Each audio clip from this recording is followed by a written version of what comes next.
fleeting comfort. Her own body ached with exhaustion, the weight of her responsibilities pressing down on her like a physical burden. 6 years old, and Jordan looked so frail, so vulnerable, his eyes wide with fear. Mia hadn't slept properly in days, the relentless demands of the diner leaving her drained and hollow.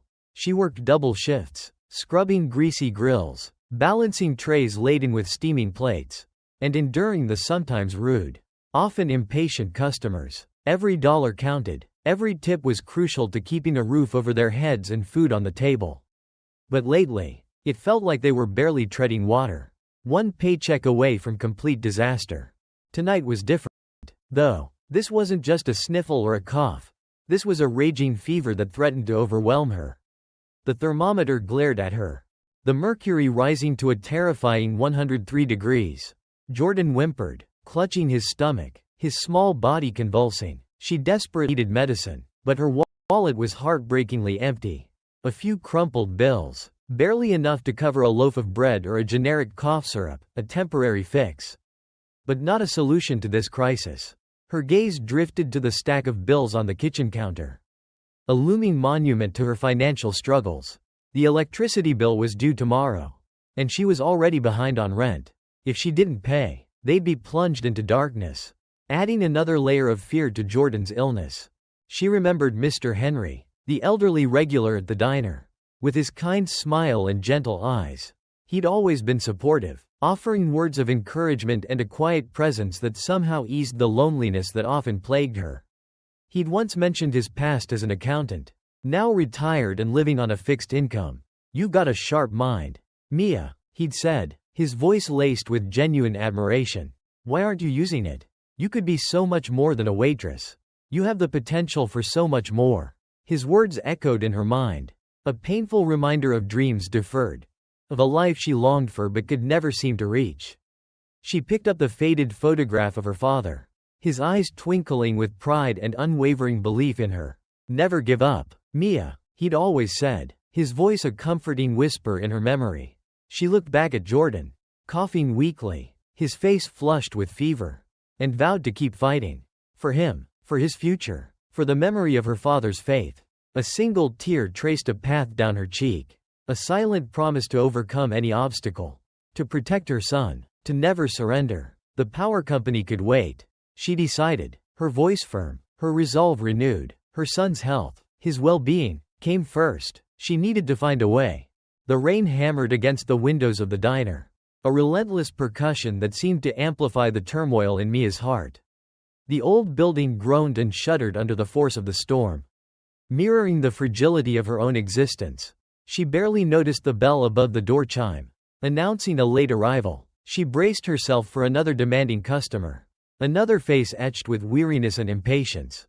But when she looked up, she froze, her breath catching in her throat. Standing just inside the doorway, his silhouette framed by the storm, was Clint Eastwood. He looked older, more weathered than the movie images she carried in her mind, the lines etched on his face telling tales of battles fought and wisdom earned.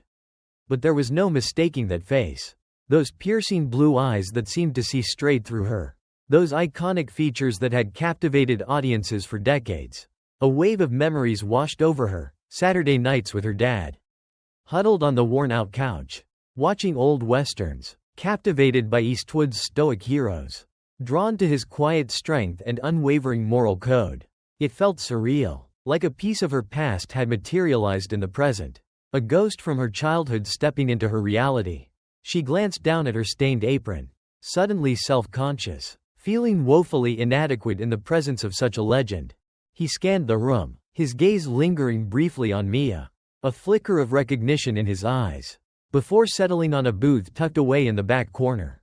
Shrouded in shadow, he seemed haunted, a shadow of weariness clinging to him like the rain on his coat.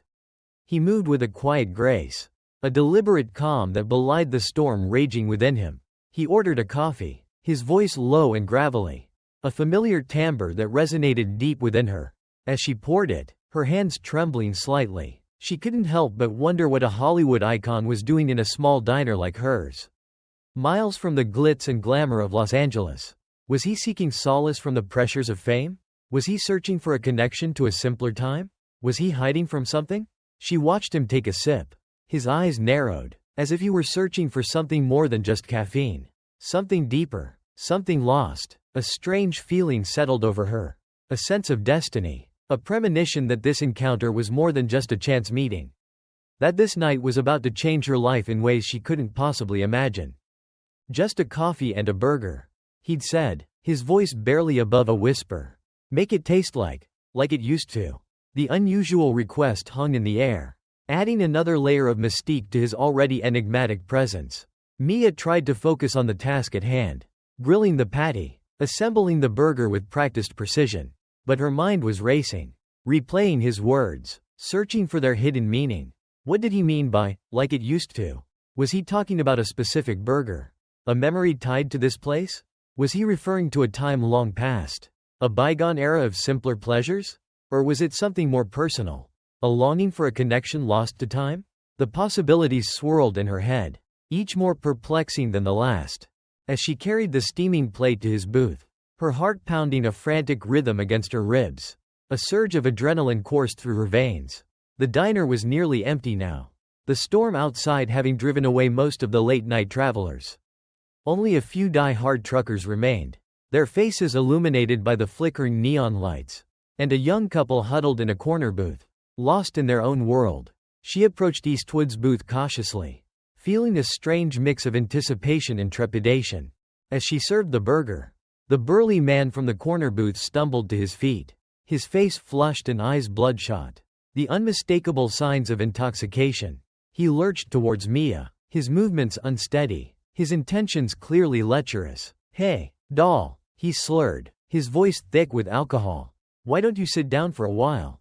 I'm feeling lonely." Before Mia could react, her stomach dropping with fear, Eastwood was on his feet, his movements surprisingly swift and agile for a man his age. He stepped between Mia and the drunkard, his presence radiating a quiet authority that demanded respect. "Leave her alone," he said, his voice low and dangerous. The same steely tone he'd used in countless westerns to confront villains and defend the innocent. The drunkard looked up, his eyes widening in recognition, his bravado instantly evaporating. He mumbled apologies, his face paling with shame, and quickly retreated back to his booth, shrinking under Eastwood's piercing gaze. Eastwood helped Mia regain her balance, his hand steady on her arm. "You okay?" he asked, his eyes searching hers, his concern genuine. "Yeah," she managed, her voice trembling, still shaken by the encounter. Thank you for everything." Clint Eastwood took a bite of the burger, chewing slowly, his eyes closed, savoring each flavor. A moment later, he opened his eyes, a faint smile playing on his lips. "This is remarkable," he said, his voice tinged with nostalgia. "It's like stepping back in time. It's exactly what I've been looking for. You got a real gift," he continued, his gaze fixed on Mia. "You've reminded me of someone I knew a long time ago. Someone who made a burger just like this. Someone very special." He paused, a shadow crossing his face, a hint of sadness in his eyes. "Here," he said, reaching for the check and scribbling something on the back. "Keep the change, and read this when you have a moment. It's got everything to do with your father. Tell him you were well." Mia felt a surge of confusion mixed with anticipation as she took the check. Her dad? What could Clint Eastwood possibly know about her dad? 1,000 questions raced through her mind, each more perplexing than the last. The diner was quiet when she finished her shift. The only sounds the gentle hum of the refrigeration units and the distant rumble of trucks on the highway. The cramped backroom, usually a refuge for tired employees, now felt charged with an almost palpable energy. With trembling hands, she unfolded the check, her eyes scanning the lines of writing, her heart pounding in her chest. Then, she saw the amount. $10. $10,000. She reread the number, unable to comprehend what she was seeing. It couldn't be real. It had to be a mistake. But there it was, in black and white, a sum of money that could change her life in an instant. Tears welled up in her eyes, blurring her vision. Relief washed over her, a wave of overwhelming gratitude that threatened to drown her.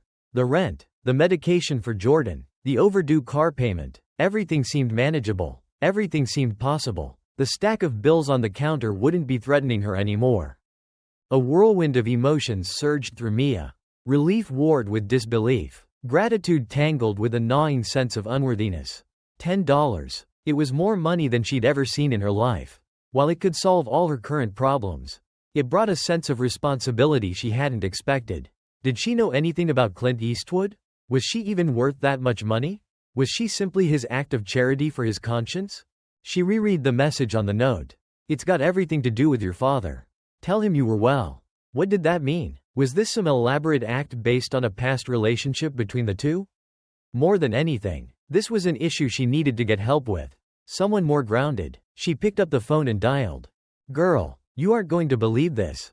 Mia started when Tasha picked up the phone, trying to keep her voice steady, but failing miserably. Tasha listened intently on the other end, only interjecting with sounds of disbelief.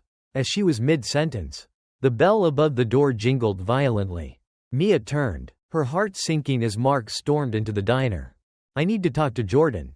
You can't keep him from me. Mia. Mark's voice was loud, aggressive, and filled with a thinly veiled threat. He was clearly agitated, his eyes bloodshot and wild.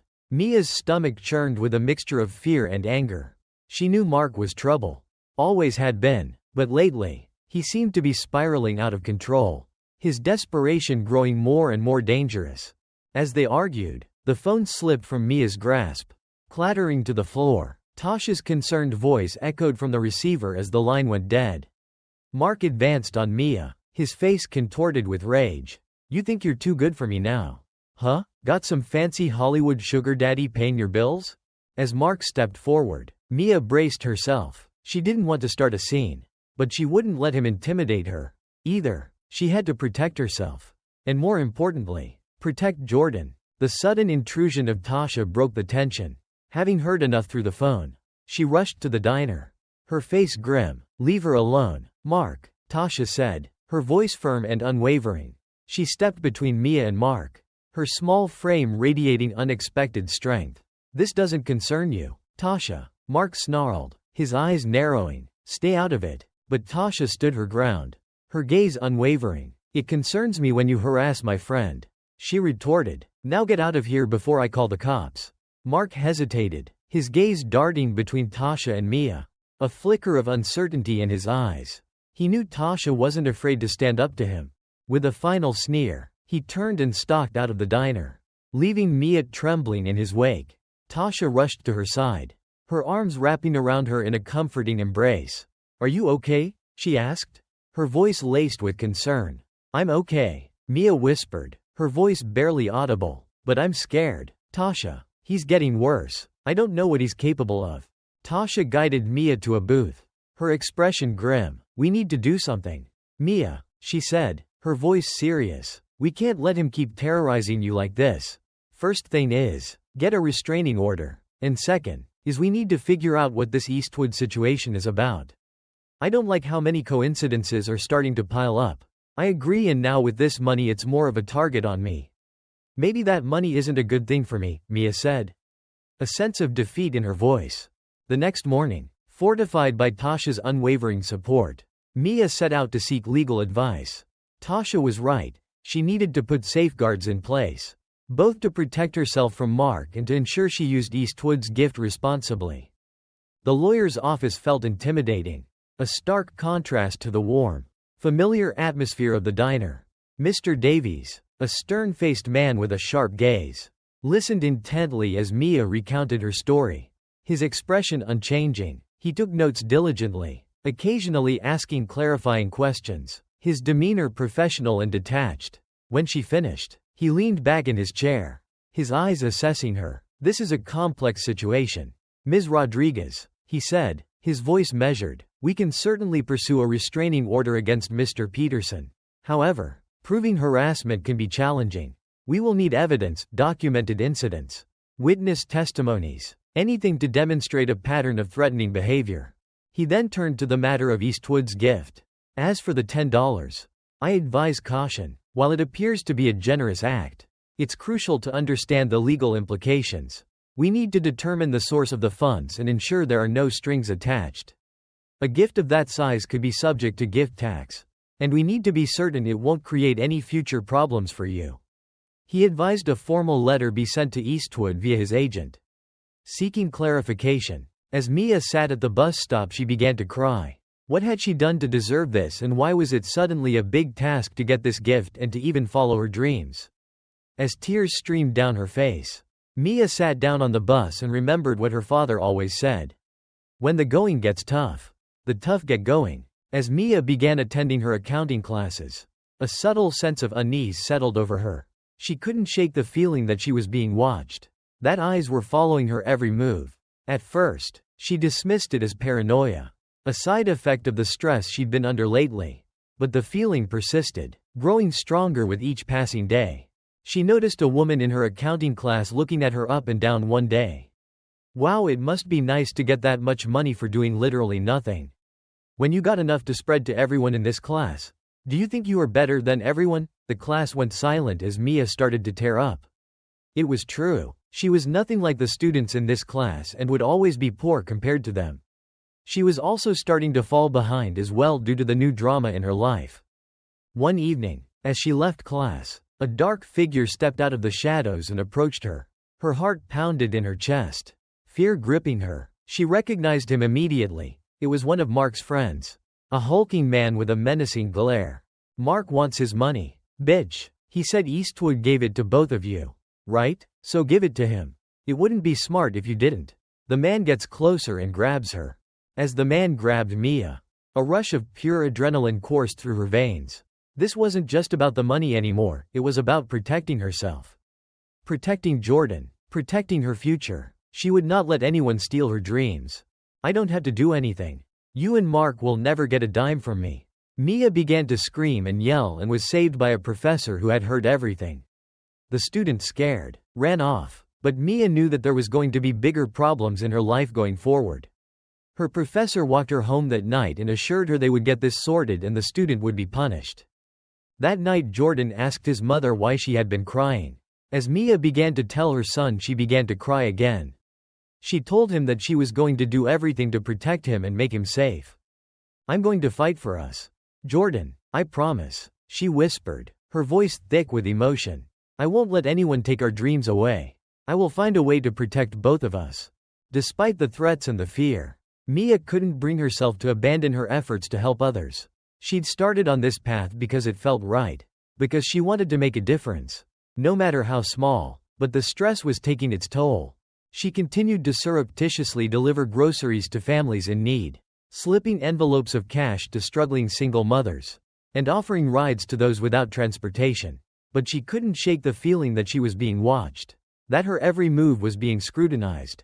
One day, while assisting an elderly neighbor with her groceries, Mark appeared, his face contorted with rage. You're giving away money that Jordan needs. What are you going to do when we're all homeless? The relentless stress, the constant fear, the overwhelming responsibility, it was all too much. Mia found herself struggling to concentrate in class, her grades slipping, her motivation dwindling. She was sleeping poorly, haunted by nightmares, and her appetite had vanished. One afternoon, she woke up with a fever, her body aching, her head pounding. She tried to get out of bed, but her legs. One afternoon, she woke up with a fever, her body aching, her head pounding. She tried to get out of bed, but her legs buckled beneath her, sending her crashing to the floor. Jordan, alarmed by the noise, rushed to her side, his face etched with worry. Mommy, what's wrong? He asked, his voice trembling. Mia tried to reassure him, but her voice was weak and raspy. I'm okay, honey, she whispered, just a little tired, but she knew it was more than just tiredness. She was on the verge of collapse, physically and emotionally drained. She tried to get up for another shift, but her body rejected and she could not even manage to get ready for the day. Despair washed over her, threatening to drown her completely. She was failing Jordan, failing herself, failing to live up to the promise she'd made. The weight of her failures felt crushing, suffocating. Was it all worth it? Was she strong enough to keep fighting? Or was she destined to remain trapped in this cycle of poverty and despair forever? She started to consider if her son would be better off in foster care since she could not even hold herself up. Tears welled up in her eyes, blurring her vision. She felt lost, alone, and utterly defeated. Then Mark started to knock on her door. He knew it was her day off and to torment her. He banged until he knew she had heard him. When Mark wouldn't leave her alone, Mia considered calling the police but decided not to. What was the point? They have never helped her before, so what would make this time different? But as she sat hopeless and wanting to hide, Tasha busted down her door. I thought something was up when you didn't answer. What is going on? She saw the state Mia was in. Fevered, tired, and completely at the end of her rope. I know that face and I am not going to let that happen. We are gonna work hard to make this better. For you and Jordan. She got Mia into bed and then opened the door. Where the whole diner crew was. The community has gathered to support her. They brought food, medicine, and money. Mrs. Davis, who had a family that had gone through this before, offered to take care of Jordan until Mia was better. It would be tough, but the world was ready to give Mia a break and get her some R&R. You have done so much for us and now it is our turn to do something for you. As Mia listened to them all speak, she realized she wasn't alone, that she had a community of support that would carry her through the darkest times. Even as she smiled, she remembered that Mark was out there, somewhere. That night, as Mia was dozing, Mark showed up at the doorstep. She wanted to ignore him, but he banged again and again, pleading for her to open the door. I can change, Mia, I swear, just give me another chance. Weeks passed. Thanks to the unwavering support of her community and a newfound determination to succeed, Mia gradually began to recover. She was back in class, catching up on her assignments, and she even managed to secure a temporary restraining order against Mark. As she was working one day, Mia looked up and saw that Eastwood was back in the diner. For a moment, she was frozen. Why was he here? Was this some sort of joke? She went to approach him and tearfully began thanking him. As they discussed, Eastwood handed her an old photograph. In it were him, smiling at each other. Your father saved my life, you know. Served with him. I knew I needed to keep his legacy going. Life had finally settled down. Mark had moved away after being warned by the police that if he ever came back, he would be arrested. Mia had excelled in school and been offered a job right after graduation. As she was saying good night to Jordan, she thought about her father. His legacy was finally saved. And she knew he would be proud. One day Mia got a letter from overseas. Someone had given her a scholarship. The catch was that she needed to move over there for 3 months. This was her dream, but she would have to leave Jordan. Was she prepared to do that? She could see this leading to an amazing career. What do you think Mia will do? The first-class cabin of Flight 347 hummed with a tranquil air. A sanctuary of muted conversations and the clinking of crystal against crystal. Passengers, swathed in cashmere and confidence, were cocooned in their private bubbles, some engrossed in business documents, others lost in the glow of their devices, and a few thumbing through glossy in-flight magazines. Outside, the sky was an unbroken canvas of deep azure, a breathtaking vista only visible to those willing to pay for the privilege. It was, by all accounts, a perfectly ordinary evening on a transatlantic flight. A testament to the seamless choreography of modern travel. Yet, hidden beneath the veneer of luxury, a subtle shift in energy was brewing. A quiet storm gathering momentum. It was the kind of tension you could almost taste. A premonition that something was about to disrupt the carefully orchestrated calm. For Amelia Reynolds, a young, ambitious flight attendant, this was just another routine flight. Another opportunity to prove herself. She moved through the aisle with practiced grace. Her smile polished, her eyes sharp, always scanning for the slightest imperfection, the tiniest deviation from protocol. She was a stickler for rules, a firm believer in order and efficiency, and she took pride in her ability to maintain the high standards expected of her in the first-class cabin. Perhaps a bit too ambitious, some of her colleagues whispered, but Amelia was determined to climb the ranks, to prove that she was more than just a pretty face in a uniform. When she spotted the elderly gentleman in seat 1A, a flicker of unease ran through her. He was dressed simply, a worn baseball cap pulled low over his brow, his hands resting calmly in his lap. He looked out of place, an anomaly in this sea of designer labels and perfectly coiffed hair. He didn't fit the profile of a first-class passenger, and Amelia's mind, ever vigilant, immediately flagged him as a potential problem. As she approached him, a strange feeling ran down her spine. This flight would not be as smooth as she had anticipated. Something was off, and she knew, with a growing certainty, that this encounter would be anything but routine. This was more than a simple passenger check. This was a collision course. The calm before the storm. Little did she know, the decision she was about to make would not only change her career forever, but become an event talked about across the entire world. Amelia's approach was measured, her smile unwavering. She stopped beside seat 1A, her gaze fixed on the elderly man. "Excuse me, sir," she began, her voice polite but firm. "May I see your boarding pass, please?" The man looked up slowly.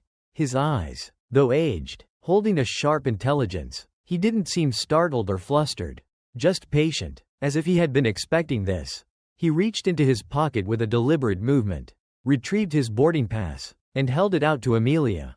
"Of course, young lady," he said, his voice low and gravelly. "Here you are." Amelia took the pass, glanced at it quickly, and her initial unease deepened. The name on the pass read, C. Eastwood, and the seat assignment clearly indicated 1A. First class. But something still felt off. She didn't recognize the name, and the man's attire still clashed with the opulent surroundings. "Sir," she said, her voice laced with doubt, "there seems to be a mistake. This seat is reserved for a first-class passenger.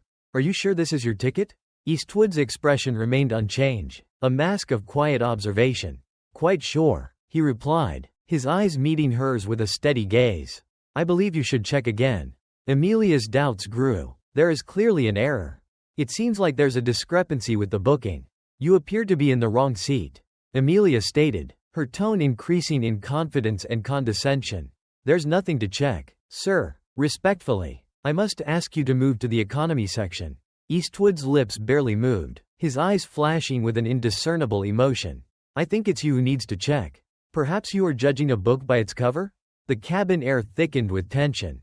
All the sounds of luxury, the tinkling glasses, the turning of magazine pages, ceased. All eyes in first class were now fixed on the unfolding drama. A hushed, almost expectant silence settling in. Amelia, however, was too focused on her own sense of duty to notice the subtle shift in the cabin's atmosphere. "Sir, I must insist. I need to ask you to move to the economy section immediately." The scene had suddenly taken a turn into the absurd. One could hear a pin drop in the silence. It was in this moment that the stage was set, and the players were ready. But what was it that nobody could predict? The silence stretched, taut and expectant. Eastwood remained seated, his gaze unwavering, holding the ticket in his outstretched hand. The scene felt frozen. A tableau of power and defiance played out in the confined space of the first-class cabin. Then, a ripple of recognition spread through the cabin. A businessman in a tailored suit leaned towards his wife, whispering intently, "Do you see who that is?" "That's Clint Eastwood," his wife gasped, her eyes widening in disbelief. "No way, you're kidding me." The murmur spread like wildfire. Whispers carried on the air, fueled by disbelief and excitement. "Clint Eastwood? Here? No way. I think it is. Look at the eyes. The hat. It's definitely him. Oh my God. This is insane." The whispers reached Amelia, but she dismissed them as mere speculation. She was convinced she was in the right, that the elderly man was somehow trying to pull a fast one. She was too consumed by her own sense of righteousness to recognize the iconic face, the unmistakable presence of a Hollywood legend. Ignoring the growing buzz around her, she pressed on. "Sir, I'm afraid I must insist. Unless you can provide further proof of your first-class ticket, I'm going to have to ask you to move to the economy section." At that moment, a few passengers, sensing the escalating drama, discreetly pulled out their phones and began recording. They knew they were witnessing something extraordinary. A clash between a young, overzealous flight attendant and a Hollywood icon, playing out in real time. The tension was now palpable, a live wire humming with anticipation. What had started as a minor inconvenience was rapidly spiraling into a full-blown spectacle.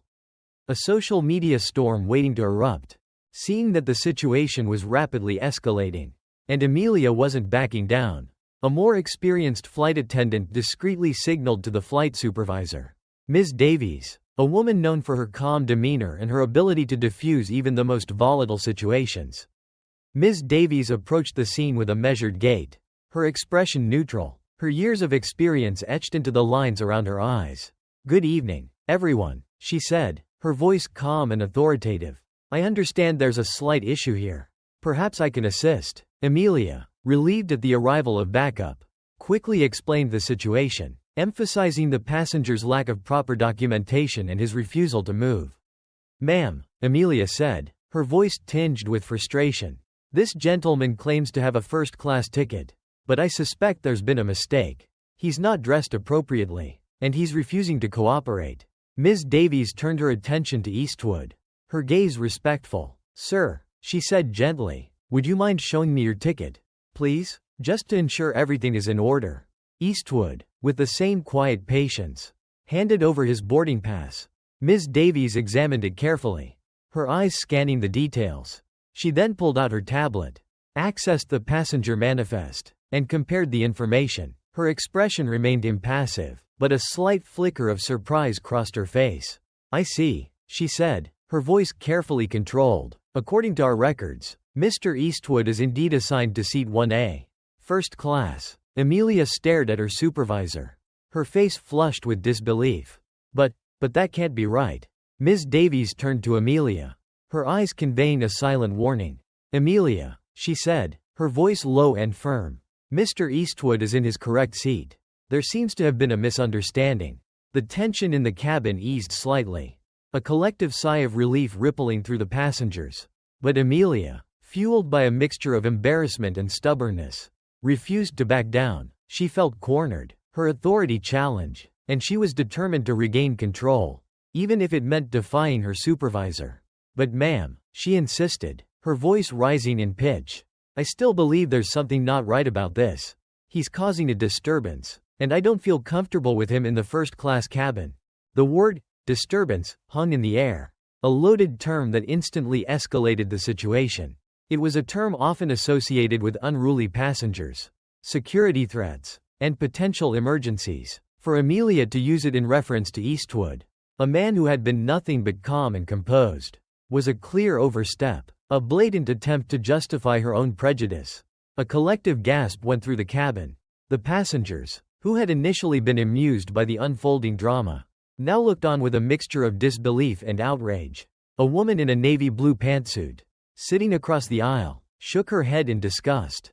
"Unbelievable," she muttered. "This is getting out of hand." Another passenger, a middle-aged man with a receding hairline, leaned forward, his face flushed with anger.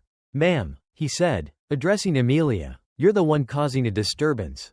He hasn't done anything wrong." Ms. Davies, sensing the rising tide of resentment, stepped in to try and regain control. "Amelia," she said, her voice sharp and urgent, "step over here for a moment. We need to discuss this privately." But Amelia, blinded by her own sense of righteousness, refused to listen. She was convinced that she was doing the right thing, that she was protecting the safety and security of the passengers. She straightened her shoulders, took a deep breath, and addressed the cabin. "I'm going to have to escalate this," she announced, tapping her earpiece. "I'm reporting a disruptive passenger." A collective groan echoed through the cabin. Passengers began shaking their heads in disbelief, muttering under their breath, "This is insane." One said, "She's completely lost it. She's going to regret this." Another added, Ms. Davies, realizing that the situation was spiraling out of control, could only watch in dismay as Amelia crossed the point of no return. What began as a simple misunderstanding had now transformed into a full-blown crisis. A social media nightmare waiting to explode.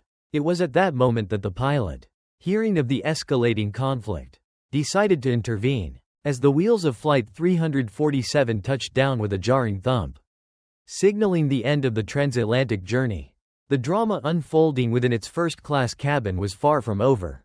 The usual anticipatory bustle of passengers reaching for overhead compartments and gathering their belongings was replaced by an eerie silence.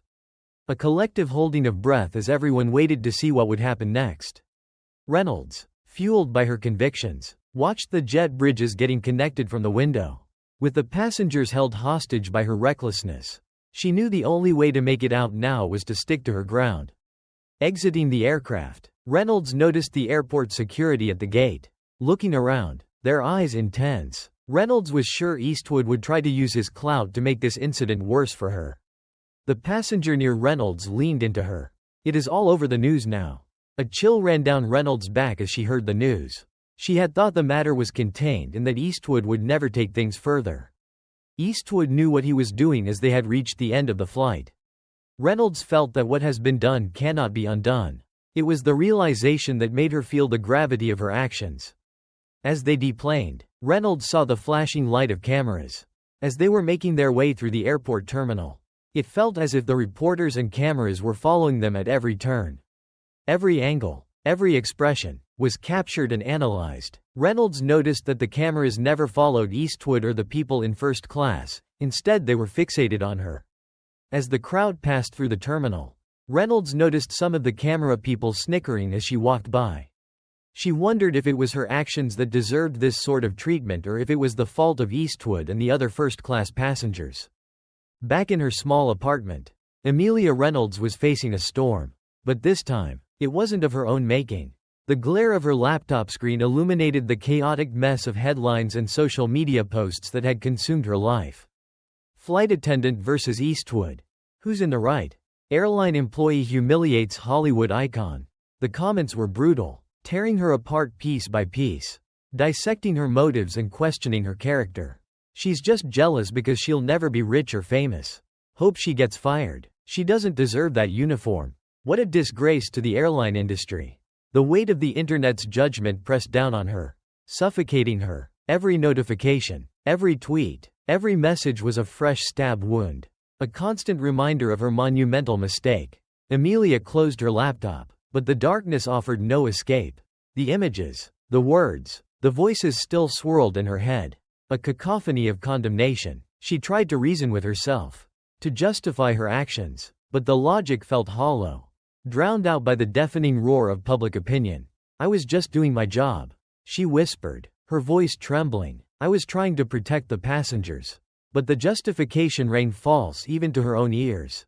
She knew she had let her own biases, her own prejudices, cloud her judgment. She had made a snap decision based on appearances. And now she was paying the price. Her phone buzzed incessantly, a relentless barrage of messages, both supportive and hateful. Her friends tried to offer words of encouragement, but their words felt hollow, their platitudes inadequate in the face of the overwhelming negativity. Her family called, their voices tight with concern, their words of support tinged with disappointment. She wanted to disappear, to crawl into a hole and never come out. She wanted to rewind time, to undo her mistake, to erase the past few hours from existence. But there was no going back. The damage was done. Her life, her career, her reputation, all lay in ruins. Victims of a single, fateful decision. The darkness of her apartment mirrored the darkness in her soul. She had lost everything, and she saw no way out. In the suffocating silence of her darkened apartment, Amelia found herself wrestling with a profound sense of isolation and regret. The flashing lights of the news vans outside her building served as a constant, unwelcome reminder of the public spectacle she had unwillingly become. The digital world had rendered her every misstep into a trending topic, a cautionary tale amplified a million times over. She wandered through her living space like a ghost, unable to focus on anything, haunted by the relentless replay of the events on the plane. The weight of her actions bore down on her with crushing force. I was so arrogant, she whispered to herself, her voice barely audible above the hum of the refrigerator. I let my own prejudices blind me. How could I have been so wrong? The faces of her colleagues, once a source of camaraderie, now flashed in her mind, their expressions tinged with disappointment and pity. She imagined the whispers, the hushed conversations, the sidelong glances. She had not only damaged her own reputation but had also brought shame to her profession. To the airline she represented, she curled up on her sofa, clutching a tattered blanket for comfort. But the chill of her remorse permeated every corner of her being. What have I done? She sobbed, tears streaming down her face. I've ruined everything. But amidst the swirling vortex of self-pity and despair, a flicker of hope ignited. A memory surfaced, a moment of kindness she had shown to a distressed passenger on a previous flight. It was a reminder that she wasn't all bad, that there was still goodness within her. Perhaps, she thought, there was still a chance to salvage something, to learn from her mistakes, to somehow atone for her actions. As the first rays of dawn crept through her window, Amelia stirred. She knew the road ahead would be long and arduous, but she was determined to take the first step, to begin the difficult journey toward redemption. But, before she could formulate a plan, the news broke. Eastwood's words would spread more than the hate she got. The tweet came unexpectedly. A simple, understated message that rippled through the online world like a seismic wave. From the official account of Clint Eastwood, the 5 words that changed everything: "People make mistakes. Let her go." The words were devoid of malice, devoid of judgment, devoid of any trace of the anger or resentment one might expect from a man who had been subjected to such public humiliation. They were words of forgiveness, of compassion, of a quiet understanding of the human capacity for error.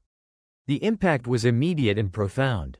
The digital mob, which had been baying for Amelia's blood just moments before, suddenly paused, their collective outrage tempered by the unexpected act of grace. The tide of public opinion began to shift. Subtly at first, then with increasing momentum, new headlines appeared, replacing the vitriol with more measured tones. Eastwood calls for forgiveness. Demands end to attacks on airline attendant. Clint Eastwood shows compassion. Says attendant should be allowed to move on. Internet reacts to Eastwood's plea. Forgiveness or justice? The comment sections, which had been a cesspool of negativity, now featured a mix of opinions, with many users expressing admiration for Eastwood's gesture and calling for a more nuanced understanding of the situation. Some die-hard critics remained, but their voices were gradually drowned out by the growing chorus of forgiveness. At the heart of the storm, Amelia Reynolds sat glued to her phone, her eyes wide with disbelief. She reread the tweet countless times, each reading bringing a fresh wave of emotion. He actually said that?" she whispered, her voice thick with tears. "He's asking people to forgive me?" The sheer magnanimity of Eastwood's act overwhelmed her. She had expected condemnation, scorn, perhaps even legal action, but forgiveness? That was something she never thought possible. A flicker of hope ignited within her, a spark of redemption in the darkness. Perhaps, just perhaps, there was still a chance for her to salvage her life, to rebuild her career, to prove that she was worthy of the forgiveness she had been granted. The call came unexpectedly, a lifeline thrown into the turbulent waters of Amelia's despair. It was a formal, almost impersonal voice on the other end, identifying herself as Emily Davenport from airline management. After a few perfunctory pleasantries, the woman cut to the chase. "Miss Reynolds," she said, her voice carefully measured, "we are calling to discuss your employment status with the airline." Amelia's heart sank. She braced herself for the inevitable, the confirmation of her worst fears. "I assume this is to inform me of my termination," she said, her voice barely above a whisper. There was a pause on the other end, a beat of silence that felt like an eternity. Then, the woman spoke again, her tone shifting slightly, becoming a bit more conciliatory. "Not necessarily, Miss Reynolds," she said, "in light of recent developments and Mr. Eastwood's statement, we are re-evaluating our position. We believe that everyone deserves a second chance." Amelia's breath caught in her throat. She couldn't believe what she was hearing. "Are you saying," she stammered, "are you saying you might not fire me?" "We are considering all options, Miss Reynolds," the woman replied. "We would like to invite you to a meeting to discuss your future with the airline." The offer hung in the air, a fragile olive branch extended across the chasm of public opinion and professional ruin. It was a chance, a glimmer of hope, but it was also a gamble. Amelia knew that accepting the meeting would mean facing the scrutiny of her superiors, the judgment of her peers, and the potential for further humiliation. But it was also a chance to plead her case, to explain her actions, to convince them that she was worthy of another opportunity. After a moment of hesitation, Amelia made her decision. "I'll take the meeting," she said, her voice firm and resolute. "I have something to say. Something I need to say." The days leading up to the meeting were a blur of anxiety and uncertainty.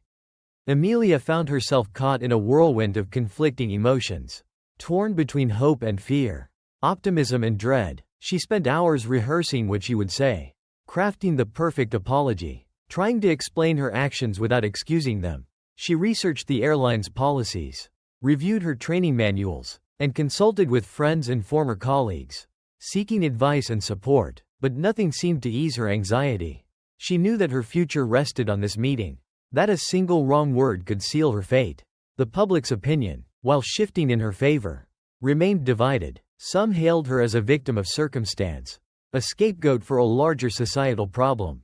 Others condemned her as a bigot, a symbol of prejudice and intolerance. She tried to ignore the noise, to focus on the task at hand, but the weight of public scrutiny was suffocating. As the day of the meeting approached, Amelia found herself drawn to the one person who had the power to change her life, Clint Eastwood. She knew it was a long shot, a desperate attempt to seek guidance from the man she had wronged. But she felt compelled to reach out, to apologize in person, and to ask for his advice. She tracked down his contact information through a mutual acquaintance and sent him a heartfelt email, pouring out her remorse and explaining her situation. She didn't expect a response. She knew he was a busy man, a Hollywood legend with more important things to worry about than the plight of a disgraced flight attendant. But to her surprise, she received a reply within hours. It was a short, simple message, but it filled her with hope. "Come see me." It read, "We need to talk." The drive to Eastwood's ranch was long and contemplative, a journey away from the clamor of the city and into the heart of the California countryside. As Amelia neared her destination, she was struck by the tranquility of the landscape. The rolling hills, the sprawling fields, the sense of peace that permeated the air. The ranch itself was unassuming, a collection of rustic buildings that blended seamlessly with the natural environment. It was a far cry from the glitz and glamour of Hollywood, a testament to Eastwood's grounded personality. When Amelia arrived, she was greeted by a ranch hand who led her to a secluded patio overlooking a breathtaking vista. Eastwood was waiting for her, sitting in a rocking chair, his gaze fixed on the horizon.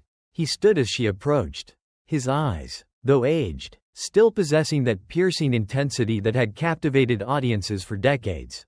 "Miss Reynolds," he said, his voice low and gravelly. "Thank you for coming." Amelia stammered out an apology, her words tumbling over each other in a rush of emotion. "Mr. Eastwood, I am so sorry for what happened on the plane. I was wrong, I was arrogant, and I let my prejudices get the better of me. I ruined my career, and I brought shame to your name. I don't know what to do." Eastwood listened patiently, his expression impassive. When she finished, he sat in silence for a moment, his eyes still fixed on the horizon. Then, he turned to her, his gaze unwavering. "You made a mistake," he said. "We all make mistakes. The important thing is that you learn from it. Don't let it define you." Amelia's eyes welled up with tears. "But what can I do?" she asked. "My career is over. My reputation is ruined. Everyone hates me." Eastwood smiled, a hint of warmth crinkling the corners of his eyes. "That's not true," he said. "There are people who hate you. But there are also people who believe in you. People who are willing to give you a second chance. The airline is offering you that chance. Take it. Prove them wrong. Prove to yourself that you are better than this." He paused, his gaze becoming more intense. "But don't do it for them," he added. "Do it for yourself. Do it because you want to be a better person. Do it because you want to make a difference in the world." He stood up, walked to the edge of the patio, and gestured towards the vast landscape. "The world is full of opportunities. Miss Reynolds," he said, "don't let this one mistake hold you back. Learn from it, grow from it, and move on. And remember," he added, turning back to face her, "the greatest revenge is success." With those words, Eastwood offered Amelia not just forgiveness, but a path forward. It was a call to action, a challenge to rise above her circumstances and create a new chapter in her life. The choice was hers, and hers alone. Standing before the polished mahogany table in the sterile boardroom, Amelia Reynolds felt a tremor of apprehension course through her. The faces of the airline executives were impassive, their gazes scrutinizing, their thoughts unreadable. The weight of expectation, the pressure of public scrutiny, pressed down on her, threatening to suffocate her. She had rehearsed her opening statement countless times. But now, under the intense gaze of her superiors, the words seemed to evaporate from her mind. She took a deep breath, steadied herself, and began. "Thank you for giving me this opportunity to speak," she said, her voice clear and resolute. "I know that what I did was wrong. I acted impulsively. I let my biases cloud my judgment. And I brought shame to this airline. I take full responsibility for my actions. And I am deeply sorry for the harm I caused." She paused, her eyes meeting the gaze of each executive in turn. "I know that I have a lot to prove," she continued. "I know that I need to earn back your trust, and the trust of the public. But I am committed to doing whatever it takes to make amends. I am committed to learning from my mistakes, to growing as a person, and to becoming a better employee. She spoke from the heart. Her words raw and honest. Her remorse palpable. She didn't offer excuses. She didn't deflect blame. She simply took ownership of her actions and expressed her sincere desire to make things right. When she finished, a silence descended upon the room. The executives exchanged glances, their expressions still unreadable. Finally, the CEO, a stern-faced man with a reputation for being ruthless, spoke. "Miss Reynolds," he said, his voice low and measured, "your actions have caused significant damage to this airline's reputation. We have received countless complaints, and we have lost significant revenue. Some members of our board believe that you should be terminated immediately." Amelia's heart sank. She had known this was a possibility. But hearing the words spoken aloud was like a punch to the gut. Just as she was ready to accept defeat, the CEO continued. "However," he said, "we have also received a significant amount of support for you. Many people believe that you deserve a second chance. And Mr. Eastwood himself has spoken out in your favor. Therefore, we have decided to offer you that second chance." Amelia's breath caught in her throat. She couldn't believe what she was hearing. "But," the CEO added, his voice hardening, "this comes with conditions. You will be subject to a rigorous retraining program. You will be closely monitored by your supervisors. And you will be expected to adhere to the highest standards of professionalism at all times. One more mistake, Miss Reynolds, and you will be terminated immediately. Do you understand?" "Yes, sir," Amelia replied, her voice trembling with gratitude. "I understand. Thank you for this opportunity. I won't let you down." Stepping back onto the tarmac, clad once more in the crisp blue uniform of a flight attendant, Amelia Reynolds felt a mixture of trepidation and resolve. It was a surreal moment. A second chance she had scarcely dared to hope for. The eyes of her colleagues, some curious, some cautious, some openly hostile, followed her as she made her way towards the boarding gate. She knew that the road ahead would be challenging, that she would have to earn back the trust of her peers, of her passengers, and of the world, but she was determined to prove that she was worthy of this second chance. Her first task was to apologize, to reach out to those she had wronged, to offer her sincere regrets for her actions. She started with the passengers on Flight 347, tracking them down through the airline's database and sending each of them a personalized letter, expressing her remorse and offering a sincere apology. Some responded with forgiveness, others with indifference, and a few with outright hostility. But Amelia persisted, determined to make amends. She volunteered for extra shifts, took on the most challenging assignments, and went above and beyond to assist her passengers, offering extra blankets, calming nervous flyers, and providing exceptional service with a genuine smile. She also reached out to community organizations, offering her time and resources to support causes she believed in. She volunteered at a homeless shelter, mentored at-risk youth, and participated in environmental cleanup projects. She wanted to show the world that she was more than just a disgraced flight attendant. That she was a caring, compassionate person who was committed to making a positive impact on the world. Slowly, gradually, the tide began to turn. Passengers began to recognize her, not with scorn, but with a hint of respect. Colleagues began to warm to her, offering words of encouragement and support. And the media, always hungry for a good story, began to chronicle her journey of redemption, highlighting her acts of kindness and her commitment to making amends. The road to redemption was long and arduous, but Amelia Reynolds was making progress. She was building bridges, mending fences, and proving to the world that even the most egregious mistakes can be forgiven, and that even the most tarnished reputations can be restored. Years had passed since the fateful flight that had changed Amelia Reynolds' life forever. The scars of that experience still lingered, but they had faded with time, replaced by a newfound sense of wisdom, compassion, and gratitude. She was no longer the ambitious, rule-bound flight attendant she had once been. She had learned the importance of empathy, the power of forgiveness, and the true meaning of humility. She had become a better person, not in spite of her mistakes, but because of them. She now approached her job with a different perspective, seeing each passenger not as a potential problem, but as an individual with their own unique story, their own fears, and their own needs. She went out of her way to connect with her passengers, to listen to their concerns, and to offer them comfort and support. She had become a beacon of warmth and kindness, a symbol of second chances, a testament to the human capacity for redemption. One day, while working on a transatlantic flight, Amelia recognized a familiar face among the first-class passengers. It was the woman in the navy blue pantsuit, the one who had spoken out in her defense on Flight 347. Amelia approached her with a warm smile. "Excuse me," she said, "I don't know if you remember me, but I'm Amelia Reynolds. I was the flight attendant on that flight a few years ago." The woman looked at her for a moment, her eyes widening with recognition. "Of course, I remember you," she said. "You've come a long way." Amelia smiled. "Thank you," she said. "I just wanted to thank you for speaking out for me that day.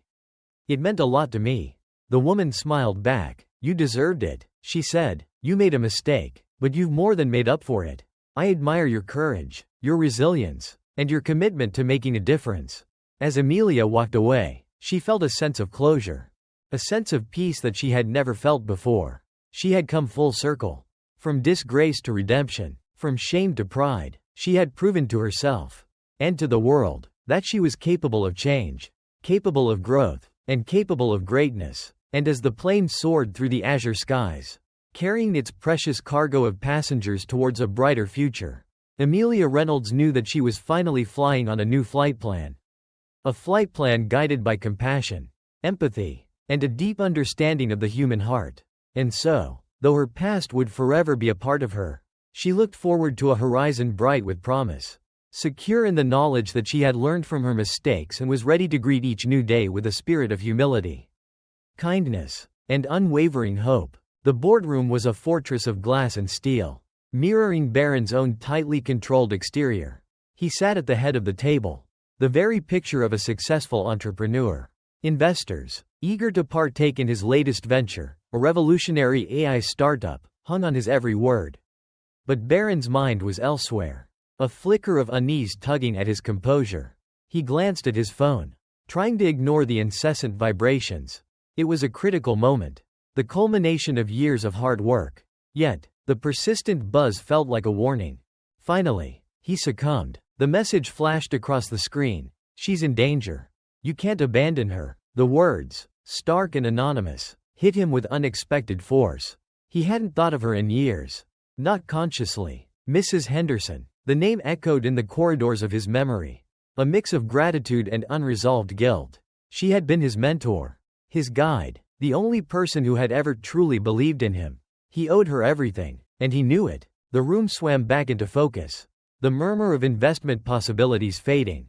He was torn. The deal was on the brink of sealing, potentially setting him up for life. But the message, it was a call to duty, a debt to repay. The decision slammed into him with the force of a tidal wave. He had to go. "Gentlemen," he announced, his voice firm despite the turmoil within, "I must excuse myself. An urgent matter has arisen." He didn't elaborate, didn't need to. His reputation for decisiveness and unwavering focus was enough to quell any immediate questioning. He stood, pushing his chair back with a screech that momentarily shattered the polished veneer of the room. He moved swiftly, heading for the elevator. Outside, the city throbbed with life, oblivious to the drama unfolding within him. He hailed a cab and gave the driver an address in the grittier part of town, an area he hadn't visited in years. As the cab sped through the streets, Barron's mind raced. What had happened to Mrs. Henderson? Why was she in danger? The questions tumbled over each other, fueled by a growing sense of dread. The cab lurched to a halt in a narrow, dimly lit alleyway. It was a world away from the pristine boardroom. A group of figures huddled in the shadows, their voices low and menacing. As Barron approached, he saw her. Mrs. Henderson, frail and vulnerable, was being cornered by a group of thugs. Her eyes, once bright with wisdom, were now clouded with fear. He had arrived just in time. Without a second thought, Barron plunged into the fray, adrenaline surging through him. Barron moved with a speed and ferocity that surprised even himself. Years of corporate battles had honed his instincts, and he knew how to use his size to his advantage. The thugs, caught off guard by his sudden intervention, scattered like rats. He stood protectively in front of Mrs. Henderson, his body shielding her from further harm. "Are you all right?" he asked, his voice rough with concern. She looked up at him, her eyes widening in disbelief. "Barron, is that really you?" Her voice was a mere whisper, tinged with a mixture of relief and shock. He helped her to her feet. She was thin, almost gaunt, and her clothes were worn and ill-fitting. The years had not been kind. He had always known her as a force of nature, someone who could weather any storm. But now, she looked broken, defeated. "What happened?" he asked, his voice filled with compassion. She shook her head, her eyes darting around as if she expected the thugs to return at any moment. "It's a long story," she said, her voice trembling, "one I'm not sure I'm ready to tell." He knew better than to push her. Instead, he led her out of the alley and into his waiting cab. He took her to a small, discreet hotel he knew, far from the glittering towers of the city center. He booked a room for her, making sure it was clean and comfortable. He knew it wasn't much, but it was a start. In the hotel room, Mrs. Henderson finally began to relax, but a cloud of sadness still lingered in her eyes. She had nowhere to go, nothing to her name, and was being hunted. He offered her food, but she only picked at it, her appetite gone. He sat with her, listening as she began to slowly unravel the story of her downfall. Her family had turned on her, embezzling her fortune and leaving her destitute. She had spent the last few years drifting, trying to survive on the streets. "Why didn't you come to me?" Baron asked, his voice filled with pain. She looked away, her eyes glistening with tears. "I didn't want to burden you," she said softly. "You had your own life to live." He understood, but it didn't make it any easier to hear. He vowed to help her, to make things right, but as he left the hotel that night, a sense of foreboding settled over him. He knew that getting involved in Mrs. Henderson's life would have consequences. And he had a strong feeling that those consequences would be far-reaching and severe. That night as he lay in bed, he got a notification that she was trying to sneak out, and his adrenaline rose again. He had to stop her. He found her attempting to open a window to escape the hotel room. Seeing him, she collapsed. She was tired of running. "You can't keep running," Baron said, his voice a blend of concern and frustration. "They'll just keep finding you." Mrs. Henderson slumped against the wall, her body trembling. "What else can I do?" she asked, her voice filled with despair. "They've taken everything from me. Everything." He knelt down beside her, taking her hand in his. "I'm not going to let them," he said, his voice firm. "I'm going to help you get your life back." Her eyes widened in disbelief. "But, why? You have your own life, your own career. Why would you risk everything for me?" He looked at her, his heart aching. "Because you helped me when I had nothing," he said softly. "You believed in me when no one else did. I owe you everything, and I don't abandon the people I care about." He spent the next few days trying to help her, getting her new clothes and a new phone. But he still hadn't dealt with her money issues. She looked more comfortable, but also more wary, like she knew the storm was coming. Baron's friends and investors were less than thrilled with his decision to help Mrs. Henderson. They saw her as a liability, a distraction from his business goals. One powerful investor, a man named Wilkes, even confronted him directly. "You're throwing your life away for some homeless old woman," Wilkes said, his voice laced with contempt. "You could lose everything, your company, your reputation, everything you've worked for." Baron met his gaze, unflinching. "She's not just some homeless old woman," he said, his voice cold. "She's a human being, and she needs my help. And I will help her, even if it means losing everything." Wilkes scoffed. "You're a fool, Baron," he said, shaking his head. "You'll regret this." Baron ignored him, turning his back and walking away. He knew that Wilkes was right. Helping Mrs. Henderson would come at a cost. But he was willing to pay it. He couldn't turn his back on her, not after everything she had done for him. But in the back of his mind, he knew that there was more to this story than Mrs. Henderson was letting on. What could have possibly driven her family, the people she loved, to betray her so completely? He would have to find out. The internal conflict gnawed at Baron. He was a businessman, driven by logic and numbers. Helping Mrs. Henderson was an act of pure emotion, a defiance of all the principles he had lived by. He found himself increasingly distracted, unable to focus on his work. He agreed to an interview, trying to regain his public image from the accusations. A tabloid reporter, known for his ruthlessness, asked him about Mrs. Henderson. He spun the story to his advantage, hoping the public would be swayed by his words. Instead, the truth about Mrs. Henderson's life was revealed to the public. It had the opposite effect. The public called her an unreliable woman, and turned the interviewer against Barron. As the media scrutiny intensified, Barron's investors grew increasingly nervous. They saw him as a liability, a distraction from his business goals. One by one, they began to withdraw their support. Barron stood by her, defending her against the attacks. But his efforts were in vain. The damage was done. His reputation was tarnished. His company was teetering on the brink. And he was rapidly losing everything he had worked for. Barron started digging. He had to know what was going on. With each layer of information that he uncovered, he felt as though the world was against Mrs. Henderson. During his research, he hired a private investigator, who found the most heinous crime. Mrs. Henderson had a child, a son, but he was missing. There was not a single trace. Barron decided to confront Mrs. Henderson with his finding and was met with a fit of tears. He pressed her for information, but she was reluctant to give anything. She kept mumbling about how it was her fault, that she had failed as a parent. It was that moment when she felt like she had lost it all. He also uncovered another secret. Her daughter, the woman who betrayed her and left her for dead. But why? He decided to pay the daughter a visit. This is the start of the story. Let me know if you'd like me to continue, or if you have any specific elements you'd like me to include. The daughter's house was a stark contrast to Mrs. Henderson's current state. Opulent, modern, and cold, it screamed of money and success. Barron rang the doorbell, and the door was opened by a woman who could have been a younger, hardened version of Mrs. Henderson. Her name was Eleanor. "What do you want?" Eleanor asked, her voice sharp and unwelcoming. "I'm here about your mother," Barron said, his voice calm but firm. Eleanor's face hardened. "I have nothing to say about her." She started to close the door, but Barron stopped her. "I know what you did," he said, his eyes locking onto hers. "I know you were involved in her downfall." Eleanor's facade cracked for a moment, a flicker of fear crossing her face. "I don't know what you're talking about," she said, her voice trembling. "Don't lie to me," Barron said, his voice low and dangerous. "I know you and your family embezzled her fortune. I know you left her to fend for herself." Eleanor's eyes narrowed. "So what?" She was old news. She was holding us back. We deserved that money. Barron fought to control his anger. "She's your mother," he said, his voice incredulous. "How could you do that to her?"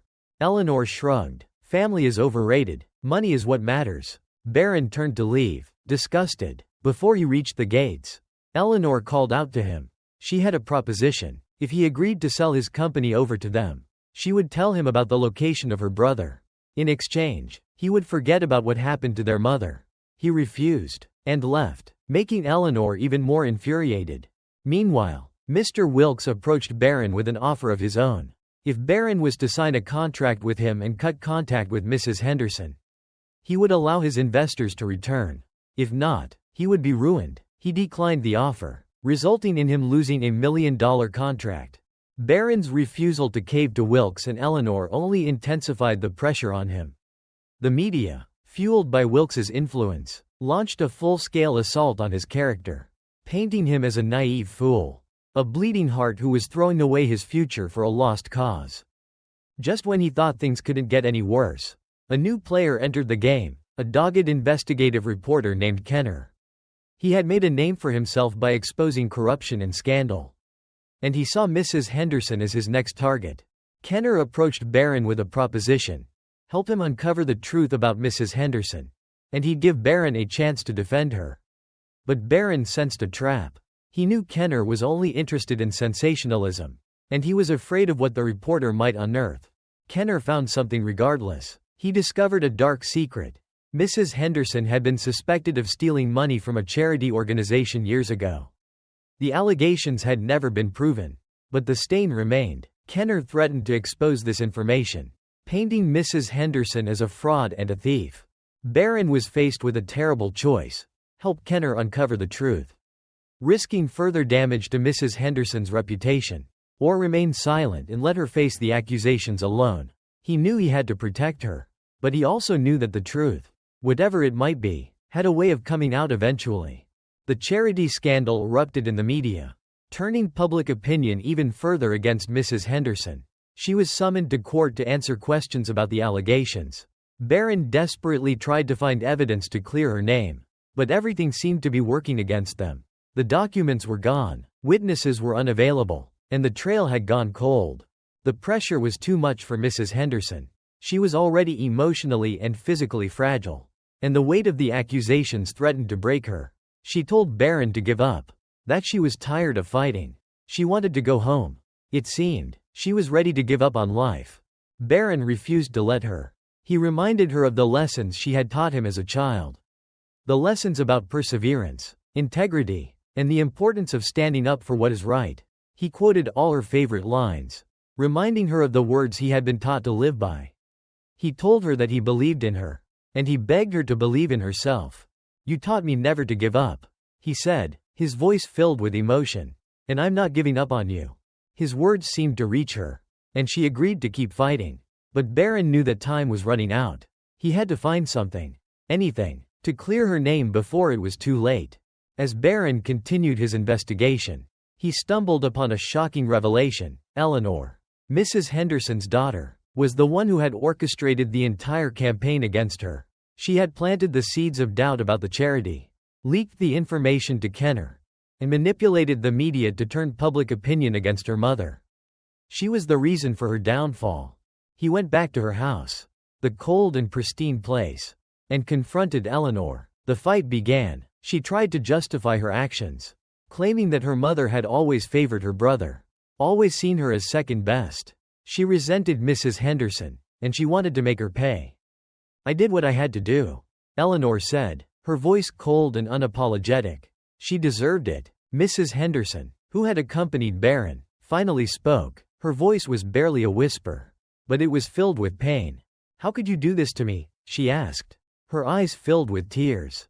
"I'm your mother." Eleanor shrugged. "You were never really a mother to me," she said. "You only cared about yourself and brother's name." The confrontation escalated, with harsh words, accusations, and recriminations flying between mother and daughter. But even as she stood there, Mrs. Henderson still pleaded for her daughter to take back her actions. Eleanor refused. "I'll stop here for now. Let me know if you want me to continue. We're getting closer to the climax and resolution." The pieces finally fell into place. Barron raced against time, gathering the final pieces of evidence that would exonerate Mrs. Henderson. He found a former employee of the charity who had witnessed Eleanor planting false documents and spreading rumors. He convinced the employee to testify in court, risking their own safety to tell the truth. The courtroom was packed, the atmosphere thick with tension. The employee took the stand, revealing Eleanor's treachery. The truth came pouring out, exposing Eleanor's lies and clearing Mrs. Henderson's name. The judge dismissed the charges, declaring Mrs. Henderson innocent. But the victory felt hollow. Mrs. Henderson was vindicated, but she was also broken. The betrayal by her own daughter had shattered her heart, leaving her feeling lost and alone. She had lost her family, her fortune, and her reputation. Even though she'd cleared her name, the scars remained. One night, Mrs. Henderson disappeared from the hotel. Barron searched frantically, his heart pounding with fear. He found a note she had left behind, a farewell letter filled with despair. She had lost everything, and she couldn't go on. She said that the world was cruel, and that the pain was too much for her to bear. A frantic race against time began. As Barron tried to retrace her steps, he drove around the city, searching for her, calling her name into the darkness. Hours passed, and his hope began to dwindle. He found her. She was wandering in the rain, on the brink of despair. He rushed to her side, his voice filled with desperation. He urged her not to give up, to not let Eleanor win. He reminded her of all the people who loved her, of the impact she had had on his life. He shared stories of his success. He told her that she was the reason for who he was. They talked for hours, a deep, soul-bearing conversation about forgiveness, loss, and hope. He convinced her that life was still worth living, that she still had something to offer the world. She agreed to continue living, to fight for a new beginning. After that night, she started to get sick, due to the rain, and her frail body was not strong enough to make it through. One morning, Barron found Mrs. Henderson peacefully asleep in her bed. She had passed away in her sleep, her face serene and calm. In her hands, she held a note, a final message to Barron. She thanked him for giving her a second chance at life, for showing her kindness and compassion when she needed it most. She told him that he had been the son she never had, and that she was proud of the man he had become. She encouraged him to continue living a life of purpose and to never lose sight of his values. Baron grieved deeply, but he also knew that Mrs. Henderson had found peace. She had faced unimaginable hardship, but she had never lost her spirit, her kindness, or her hope. She had left a lasting legacy, a testament to the power of love and compassion. Inspired by Mrs. Henderson's life, Baron decided to dedicate himself to helping others. He established a foundation in her name, providing assistance to the homeless and vulnerable. He used his wealth and influence to advocate for social justice, fighting for a world where everyone had a chance to thrive. He reigned from his company, selling his assets and donating it all to the foundation, deciding that what he had was enough. He knew that he could not make up for the suffering that Mrs. Henderson had endured, but he could honor her memory by making a difference in the lives of others. Years passed. Baron stood before a portrait of Mrs. Henderson, a gentle smile on his face. He read the lessons she had taught him, the words that had shaped his life. A saying that she told him echoed in his mind: sometimes, the smallest things can change a person's whole life. Baron walked out onto the street, a man transformed. He carried Mrs. Henderson's legacy with him, a reminder that even in the darkest of times, there is always hope, always love, and always the possibility of redemption. Sierra Grill was a haven of controlled chaos. The air was thick with the smell of sizzling burgers, the clatter of silverware, and the constant hum of conversations. Megan navigated the crowded floor, her feet aching, her smile strained. She was stuck in a cycle of demanding customers, measly tips, and the lingering feeling that this wasn't where she was meant to be. Above the cashier's station, a faded photograph hung, a relic from a bygone era. It depicted a young man with a mischievous grin, his eyes full of life. Megan had passed it countless times, her mind too preoccupied with bills and rent to give it a second glance. It was just another piece of forgotten decor in a restaurant that felt increasingly like a prison. "Where's my damn steak?" A gruff voice interrupted her thoughts. A man with a red face and a gold watch was glaring at her from a booth. "I ordered medium rare, and this is practically raw." Megan took a deep breath, forcing a polite smile. "I'm so sorry, sir. I'll get the manager right away." This was just the start of another long night, she thought, as she trudged toward the back. Each day blurred into the next, with no sign of anything ever changing. It seemed she had no real direction, no plan, just a longing for something more. As she headed back to the table with Carol, the restaurant's manager, a sleek, black sedan pulled up in front of Sierra Grill. Megan glanced at it, intrigued but quickly dismissing the encounter. Little did she know, that car, and the man inside, would drastically alter the course of her life. The man who emerged from the sedan was unassuming. He wore a simple, worn leather jacket and jeans that looked as comfortable as an old friend. There was something about him, though, something that drew the eye, a quiet confidence, a presence that commanded attention without demanding it. He had deep-set eyes, the color of weathered stone, that seemed to hold a lifetime of stories. It was Clint Eastwood. Megan, still reeling from the difficult customer, approached him with a weariness she couldn't hide. In her mind, he was just another out-of-towner looking for a quick bite. She unconsciously judged him as she did many others, a fleeting face in her otherwise static life. "Table for one?" she asked, her voice flat. He nodded, his gaze sweeping across the bustling restaurant. "Yes, please." His voice was a low rumble, warm and comforting despite her terse demeanor. "Right this way," Megan muttered, grabbing a menu and leading him to a booth in a quieter corner. As she placed the menu in front of him, he looked up, his eyes locking onto hers. "So, what are your dreams, young lady?" he asked, a slight smile playing on his lips. Megan blinked, thrown off by the unexpected question. "Dreams?" she scoffed, a bitter edge creeping into her voice. "I'm just trying to survive, pal. Dreams are for people who can afford them." She turned and stalked away, leaving Clint to ponder her caustic response. He had a strange feeling about the waitress, the way she carried herself. He would have to get to know her better. Megan returned with Clint's burger, slamming it down on the table with more force than necessary. "Here's your food," she mumbled, avoiding eye contact. "Enjoy." "Easy there," Clint Eastwood said gently. "No need to take it out on the burger." Megan just rolled her eyes and turned to leave. The restaurant was unusually full tonight, and she could feel the pressure building. As she walked away, she heard a sharp intake of breath behind her. "That's no way to treat a customer," a woman at a nearby table said, her voice laced with disapproval. "Some people actually work hard for a living." Megan felt a pang of guilt. She knew the woman was right, but she was so caught up in her own frustration that she hadn't considered the impact of her words. She glanced back at Clint, expecting to see anger or disappointment, but his expression was unreadable.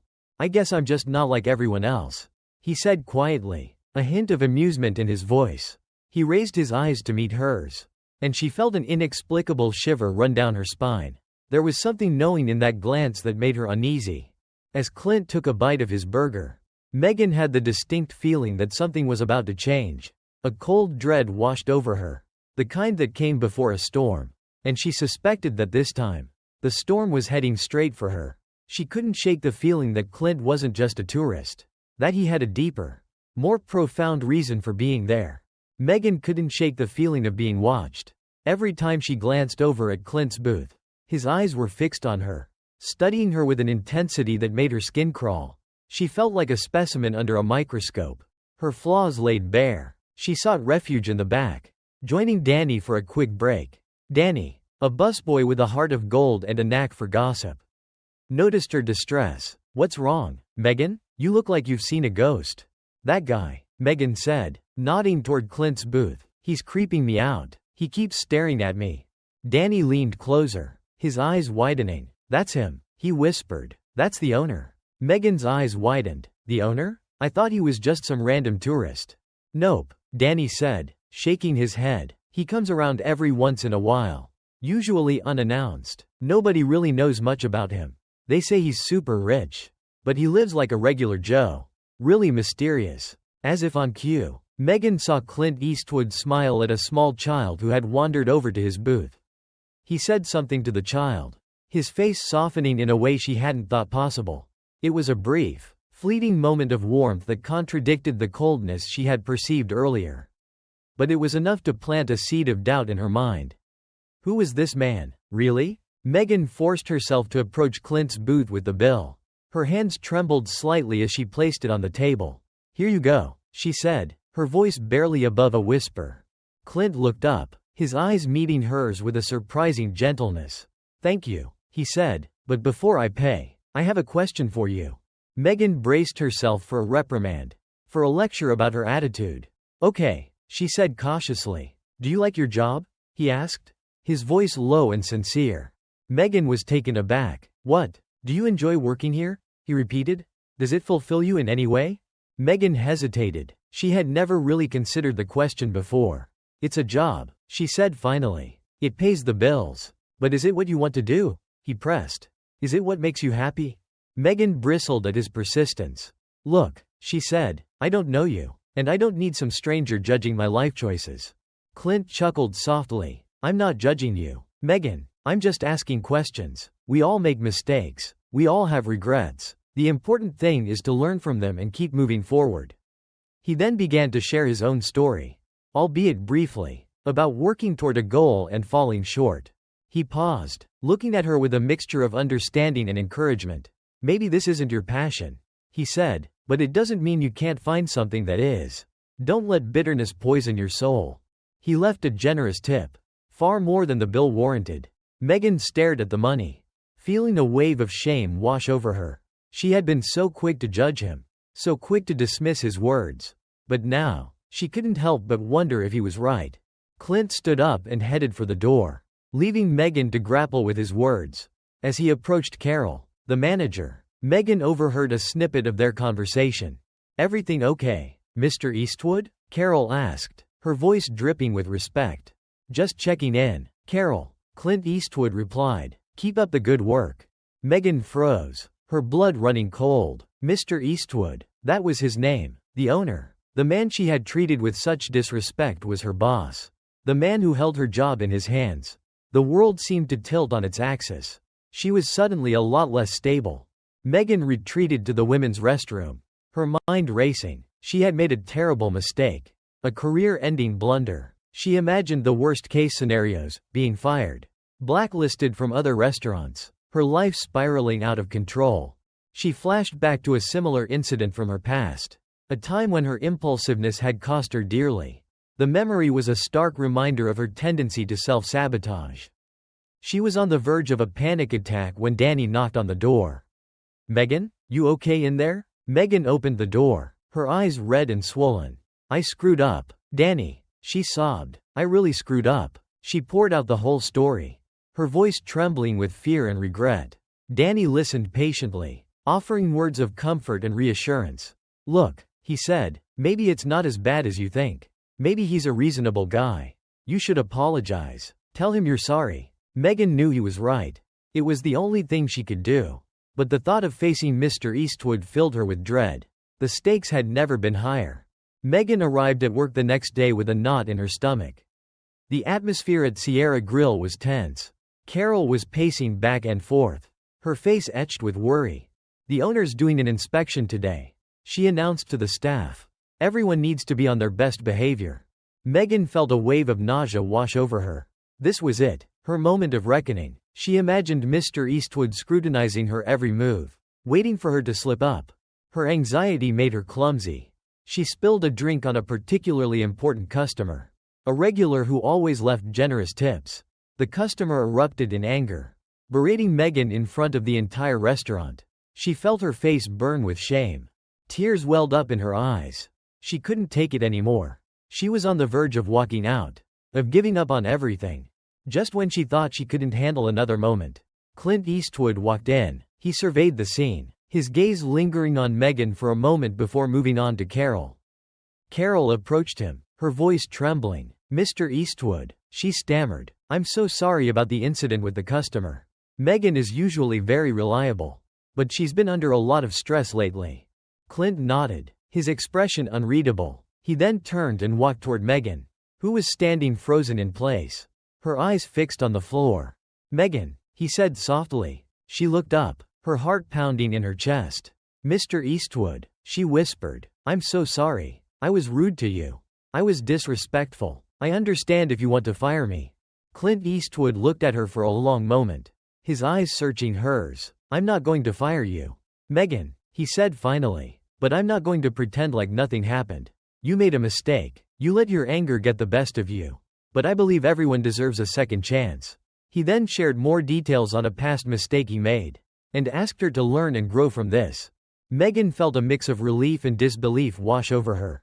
"Thank you," she said, her voice choked with emotion. "I won't let you down." Clint smiled. "I know you won't," he said. "Now go out there and show me what you can do." The relief she felt was palpable, as if a physical weight had been lifted from her chest. But she knew that this was just the beginning. She had a long way to go to earn his trust and prove that she deserved this second chance. Megan's transformation didn't happen overnight. It was a slow, arduous process, fraught with challenges and setbacks. She learned that being patient with difficult customers was an art form, a delicate dance between empathy and assertiveness. It wasn't about being a pushover, it was about understanding where people were coming from, recognizing their frustrations, and finding a way to diffuse the situation without sacrificing her own dignity. She started to pay closer attention to the small details, the subtle cues that revealed a customer's mood or needs. She noticed the harried mother struggling to keep her children in line, the lonely senior citizen seeking companionship, the young couple celebrating a special occasion. She began to tailor her approach to each individual, offering a kind word, a listening ear, or a complimentary dessert. One day, a customer snapped at her for taking too long to bring his coffee. Megan felt the familiar surge of anger rising within her, the urge to lash out and defend herself. But then she remembered Clint's words, "Don't let bitterness poison your soul." She took a deep breath and forced herself to smile. "I'm so sorry for the delay, sir," she said. "We're a little short-staffed today, but I promise to make it up to you. How about a free pastry on the house?" The customer, taken aback by her unexpected kindness, hesitated for a moment, then grudgingly accepted her offer. As Megan walked away, she realized that she had turned a potential conflict into an opportunity for connection. She also sought guidance from Carol, who, to Megan's surprise, became a valuable mentor. Carol shared her own experiences, revealing the challenges she had faced in her career and the strategies she had used to overcome them. She taught Megan the importance of setting boundaries, of standing up for herself, and of finding joy in her work. The change in Megan's attitude had a profound impact on the atmosphere at Sierra Grill. The customers were happier, the staff was more cohesive, and the overall energy was more positive. Megan found herself genuinely enjoying her job, connecting with people, and making a difference in their lives. One day, a regular customer, a successful entrepreneur named Mr. Thompson, approached Megan with an offer. He had been impressed by her work ethic and her customer service skills, and he wanted to offer her a position at his company, a fast-growing tech startup. The pay is significantly better, and the benefits are excellent. Mr. Thompson said, "I think you have the potential to do great things. Megan, you're smart, hardworking, and you have a natural ability to connect with people." Megan was flattered and tempted. The offer represented a chance to escape the drudgery of the service industry, to build a real career, and to finally achieve financial security. She wrestled with the decision for days, weighing the pros and cons. Ultimately, she turned down the offer. She realized that she wasn't ready to leave Sierra Grill. She had invested too much time and energy into her personal growth, and she felt a sense of loyalty to the restaurant and its staff. She wanted to continue learning, to continue making a difference, and to continue honing her skills. She also realized that the money and stability weren't the only things that mattered to her. Megan started to believe in herself, in her potential. She had overcome her anger and resentment, and she had transformed herself into a positive, compassionate, and capable individual. She had found a sense of purpose and meaning in her work, and she was determined to continue on this path. The news of Megan's transformation reached Clint Eastwood. He had been watching her progress from afar, observing her interactions with customers and her relationships with her coworkers. He was impressed by her resilience, her humility, and her unwavering commitment to improvement. Carol pulled Megan aside one afternoon, her eyes sparkling with excitement. "Mr. Eastwood was asking about you," she said. "He told me to tell you that he's noticed a real improvement in your attitude and your work ethic. He said you've become an asset to Sierra Grill. He's proud of you." Megan felt a surge of pride and gratitude. Clint's acknowledgement meant the world to her. She had worked so hard to earn his trust, and his words validated her efforts. She wanted to show him that she was worthy of his belief, that she could continue to grow and develop. She started to take on more responsibility at work, volunteering to train new employees, to resolve customer complaints, and to assist Carol with administrative tasks. She became a mentor to other waitresses, sharing her experiences, offering advice, and providing encouragement. She emphasized the importance of empathy, of teamwork, and of finding joy in the work, no matter how challenging it might be. One morning, Megan received a letter in the mail. The return address was unfamiliar, but the handwriting was recognizable. It was from the customer whose drink she had spilled weeks earlier, the one who had berated her in front of the entire restaurant. Megan hesitated to open the letter, fearing the worst, but curiosity got the better of her, and she carefully tore open the envelope. Inside, she found a handwritten note. "Dear Megan, I wanted to apologize for my behavior at Sierra Grill a few weeks ago. I was rude, disrespectful, and completely out of line. I was having a bad day, and I took it out on you, which was unfair and inexcusable. I've been thinking about that incident ever since. I've realized that you handled the situation with grace and professionalism. Despite my appalling behavior, you turned a bad situation into a positive experience. You reminded me that even small acts of kindness can make a big difference. Thank you for your patience, your understanding, and your willingness to forgive me. You've inspired me to be a better person. Sincerely, Mr. Davis." Tears welled up in Megan's eyes. She was deeply moved by the letter, by Mr. Davis's willingness to acknowledge his mistakes and to express his gratitude. She realized that her transformation had not only changed her own life, but it had also touched the lives of others. She shared the letter with Danny, who was ecstatic for her. Their friendship had deepened over the past few weeks, and they had become each other's confidants. They often spent their breaks talking about their dreams, their fears, and their hopes for the future. As Megan continued to grow and evolve, she began to reflect on her long-forgotten dreams. She had always wanted to be a writer, to tell stories that would inspire and uplift people. But somewhere along the way, she had lost sight of that goal. She had become so focused on surviving, on paying the bills, that she had forgotten about her passion. Inspired by her recent experiences, Megan decided to start writing again. She bought a small notebook and a pen, and she began to scribble down her thoughts and feelings during her breaks. She wrote about her childhood, her struggles, her triumphs, and her hopes for the future. She found that the act of writing helped her to process her emotions, to make sense of her experiences, and to connect with her inner self. Then, a difficult situation arose at work. Carol had to take an unexpected leave of absence to care for her ailing mother. Clint Eastwood offered Megan the position of interim manager, a role that would come with more responsibility, more prestige, and more money, but it would also require her to put her writing on hold, to sacrifice her creative aspirations. Megan was torn. She knew that becoming a manager would provide her with more security and stability, but it would also stifle her passion and prevent her from pursuing her dreams. She wrestled with the decision for weeks, seeking advice from Danny, Carol, and even Clint himself.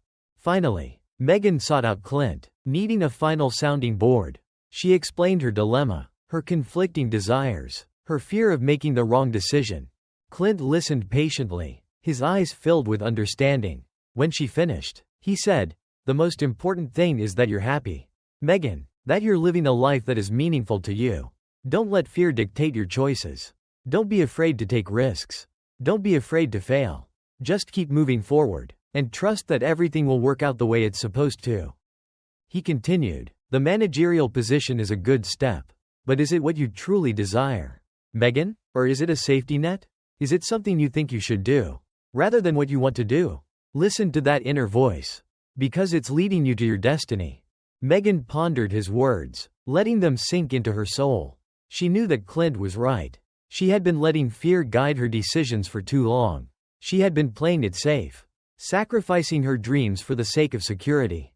She took a deep breath and made her choice. She politely declined the position of interim manager, explaining to Clint Eastwood that she needed to focus on her writing. He understood and respected her decision. Megan continued to work at Sierra Grill, but she approached her job with a newfound sense of purpose and passion. She used her breaks to write, jotting down ideas, crafting stories, and honing her skills. She also began to share her writing with others, joining a local writing group and submitting her work to literary magazines. One day, a literary agent contacted her, expressing interest in her work. He had read one of her stories online and was impressed by her unique voice and her ability to connect with readers. He offered to represent her, to help her find a publisher, and to launch her career as a writer. Megan was overjoyed. Her dream was finally coming true. As she greeted a new customer at Sierra Grill, ready to create a positive experience, she glanced up at the faded photograph on the wall. Now, when she looked at it, she saw not just a reminder of the past, but a symbol of hope and a testament to the power of second chances. She smiled, knowing that her journey was just beginning. She had found her voice, her purpose, and her path, and she was ready to share her stories with the world. The restaurant remained a symbol for her, a constant reminder that hard work, kindness, and the willingness to learn can transform a life, one act at a time. The biting Washington, D.C. wind howled like a banshee, whipping snow against the granite walls of the United States Secret Service headquarters. Inside, the atmosphere was thick with the usual tension, amplified by the ferocity of the storm raging outside. Agents hunched over monitors, their faces illuminated by the cold glow of security feeds, while others barked orders into phones, their voices clipped and urgent. A low hum of anxiety thrummed through the building, a constant reminder of the lives they were sworn to protect. Then, the impossible happened. A sudden, jarring blare ripped through the tense quiet, the building's alarm system screaming red alert. Agents scrambled, adrenaline surging, weapons drawn as they braced for an attack. But the monitors remained blank. No sign of an intruder. A collective sigh of frustrated relief rippled through the room as the all-clear was sounded. A false alarm attributed to the storm's interference. Before the agents could fully return to their routines, the heavy, reinforced doors of the headquarters swung open, revealing a figure silhouetted against the swirling snow. Donald Trump. the former president, stepped inside, his presence electrifying the room. He was alone, no security detail, his trademark confidence radiating from him like heat from a furnace. The room fell silent, every eye fixed on the unexpected visitor. Agents froze mid-task, exchanging confused glances. No one had been notified of his arrival. A voice, finally breaking the stunned silence, belonged to a young agent named Miller. "Mr. Trump, what brings you here?" Trump scanned the room, his gaze sharp and penetrating, lingering on each face before settling on Miller. His voice, firm and unwavering, cut through the silence. "I need to find someone. An agent who saved my life years ago. But his name has been erased from every record. I won't leave here until I know the truth." A heavy silence settled over the room, thicker than the falling snow outside. Someone had saved Trump's life? And that person was deliberately removed from all official records? Was he searching for a forgotten hero? Or about to expose a secret that was never meant to be found? The question hung in the air, a chilling premonition of the storm that was about to break inside the Secret Service headquarters. "Tell me more, Mr. President," Jonathan Reyes, the director of the Secret Service, said, his voice steady but laced with curiosity. He was a seasoned leader, having served under multiple administrations, and he had seen more than his share of unusual events. But this, Trump walking into headquarters unannounced, demanding answers about a ghost from his past, this was unprecedented. Trump nodded, his gaze distant, as if peering into a long-forgotten memory. "It was 1982. He began, his voice softening slightly. "I was a young businessman, expanding my empire. Success, I thought, was measured in numbers, skyscrapers, million-dollar deals. I never imagined that one night I'd be standing face to face with death." He paused, the room holding its breath, and began to recount the events of that fateful night in New York City. He had just left an important meeting and was driving home, unaware that he was being watched. As he turned into a narrow, dimly lit alley, an SUV suddenly swerved in front of him, blocking his path. Before he could react, 4 men emerged from the vehicle, all armed. "They threw me to the ground," Trump continued, his voice dropping lower, each word cutting through the silence like a blade. "One of them pressed a gun against my head. I remember exactly what he said." Trump clenched his jaw, the cold steel of the gun seemingly pressed against his skin once more. "You think you can walk into our world without paying the price?" "Trump?" Reyes frowned. "Do you know who they were?" Trump shook his head. "At the time, I had no idea, but later, I learned the truth. They were part of a powerful criminal organization, controlling entire industries in New York's underground.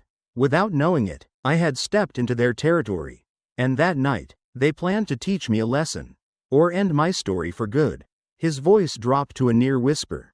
"If it hadn't been for that man, I wouldn't be standing here today." The agents exchanged glances, the weight of Trump's words sinking in. A businessman, ambushed in the heart of New York, threatened with execution. This was no ordinary crime. It was a hit, orchestrated by forces far more dangerous. "What man, sir?" Reyes asked, his eyes searching Trump's face for any sign of hesitation. Trump took a deep breath, as if steadying himself before speaking. "Just when I thought it was over," a voice rang out from the darkness. He closed his eyes, reliving the moment. "Drop your weapons. If you don't, there won't be a second warning." The tension in the room grew palpable. One of them laughed, tightened his grip on the trigger. But before he could pull it, a bullet tore through his hand. A gunshot echoed through the alley. And then, out of nowhere, I saw a figure emerge from the shadows, moving faster than anyone could react. Trump paused, his gaze sweeping across the room, eyes cold and sharp. He was an undercover Secret Service agent. Alone, he took on 4 armed men. Wounded, outnumbered, but he didn't stop. He pulled me up, dragged me into another alley, and got me out of there. Blood soaked through his coat. But he didn't care. He only cared about getting me to safety. The agent stood frozen, absorbing the weight of his words.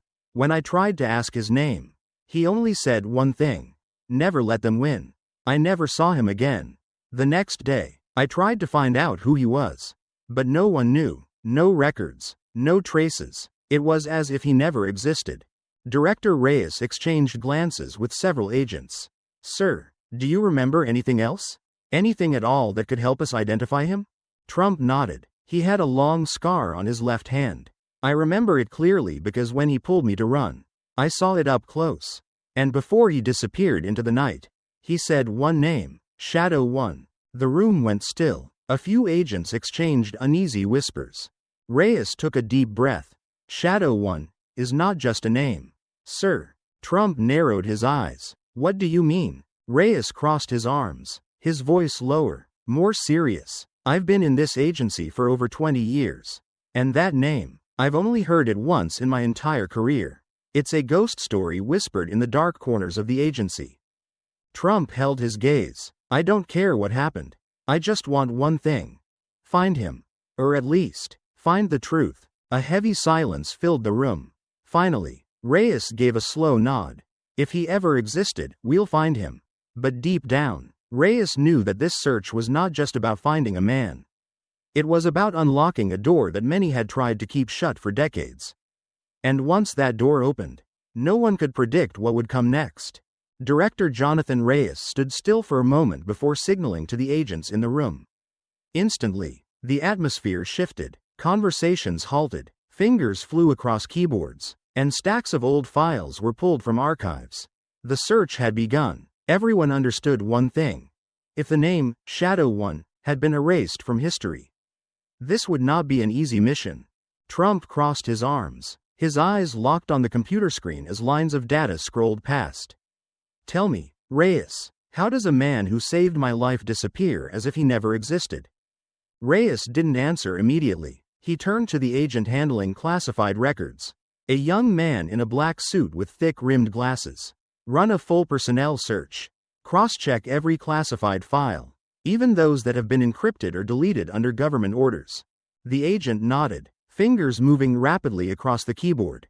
Strings of code flashed on the screen, searching through decades of government records. Then, after a long pause, he looked up, his face grim. There's nothing. No one under the alias, Shadow One. Any record of deep cover agents from the 1980s has either been sealed or completely wiped.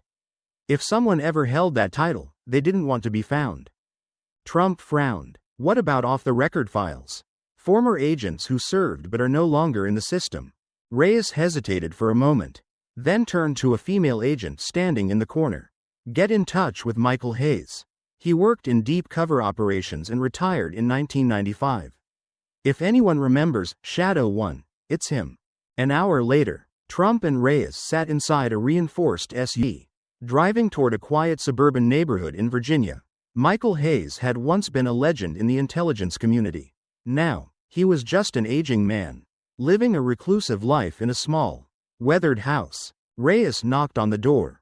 No answer. Trump glanced around. The house looked old, but the windows had reinforced locks. A man like Hayes wouldn't live without precautions. Reyes knocked harder. Michael, open the door. We need to talk. A deep, raspy voice came from inside. Go away. I don't have anything to do with you people anymore.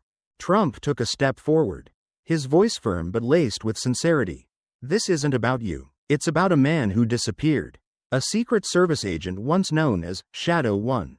Inside, there was silence. Then, a soft click. The door creaked open slightly, revealing Michael Hayes. Though well into his 60s, he still carried the presence of a man who had spent his life in the shadows. His sharp eyes studied Trump, but there was something else beneath them, something that told Trump this man had seen more than anyone should ever have to bear. Hayes crossed his arms, his voice edged with skepticism.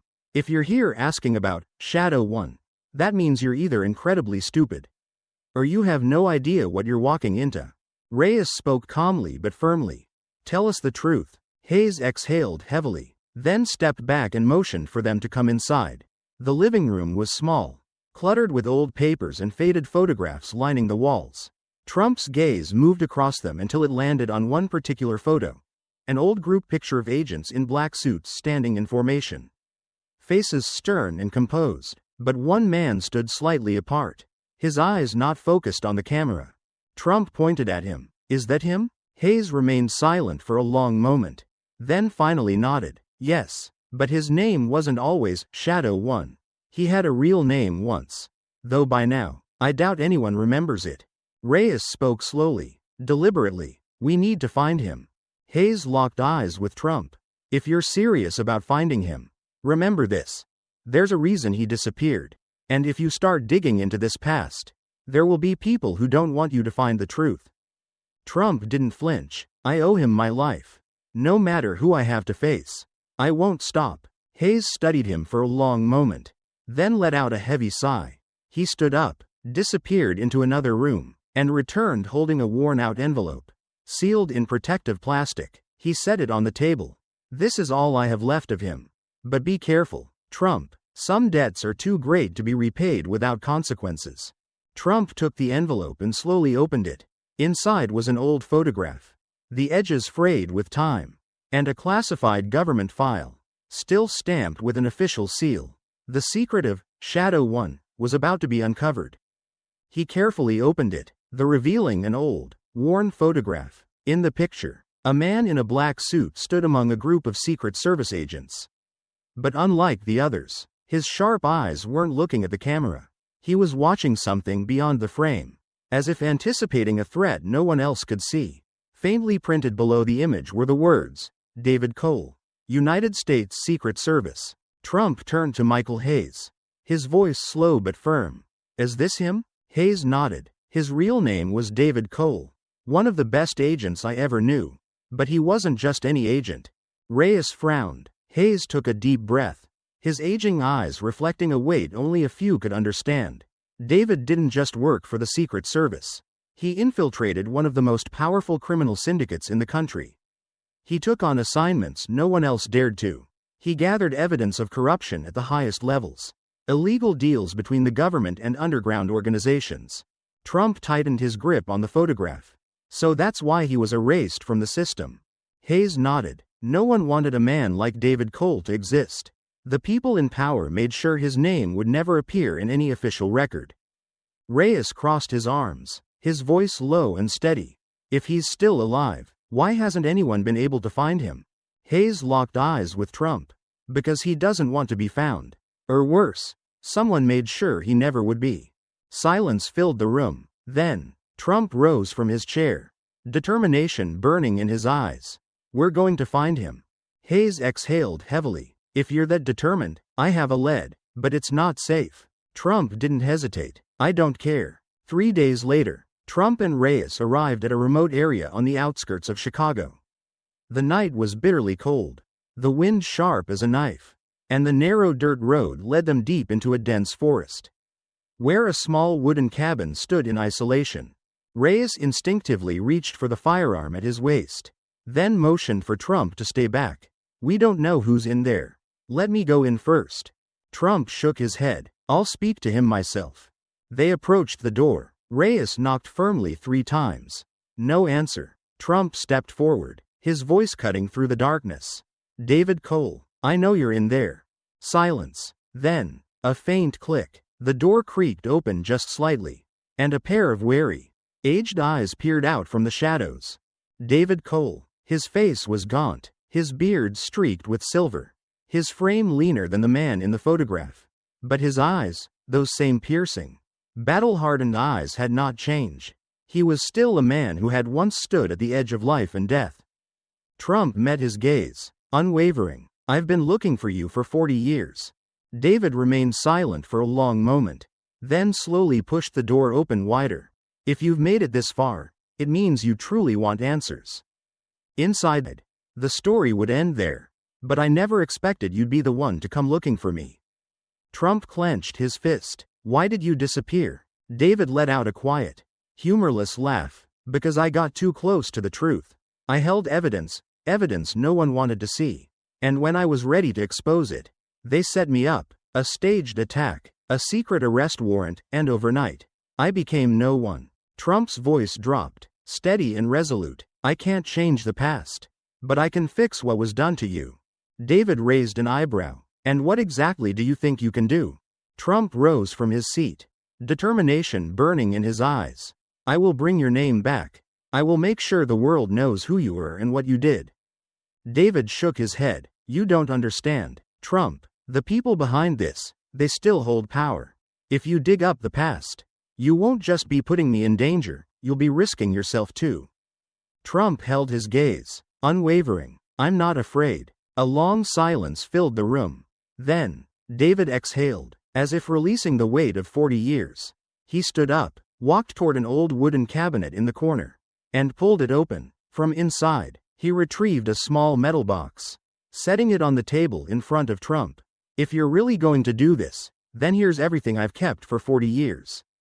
Trump unlocked the box. Inside were classified documents, audio recordings, and photographs, evidence of everything David had uncovered before he vanished. Reyes scanned the files, his expression shifting. He turned to Trump, his voice barely a whisper. If this is real, it could change everything. Trump nodded, his resolve unshaken. Then we're doing it. David studied him for a moment. Then, for the first time in their conversation, he smiled. You really don't know when to quit, do you? Trump's response was simple, yet unwavering. Men like you don't deserve to be forgotten. And I'll make sure that never happens.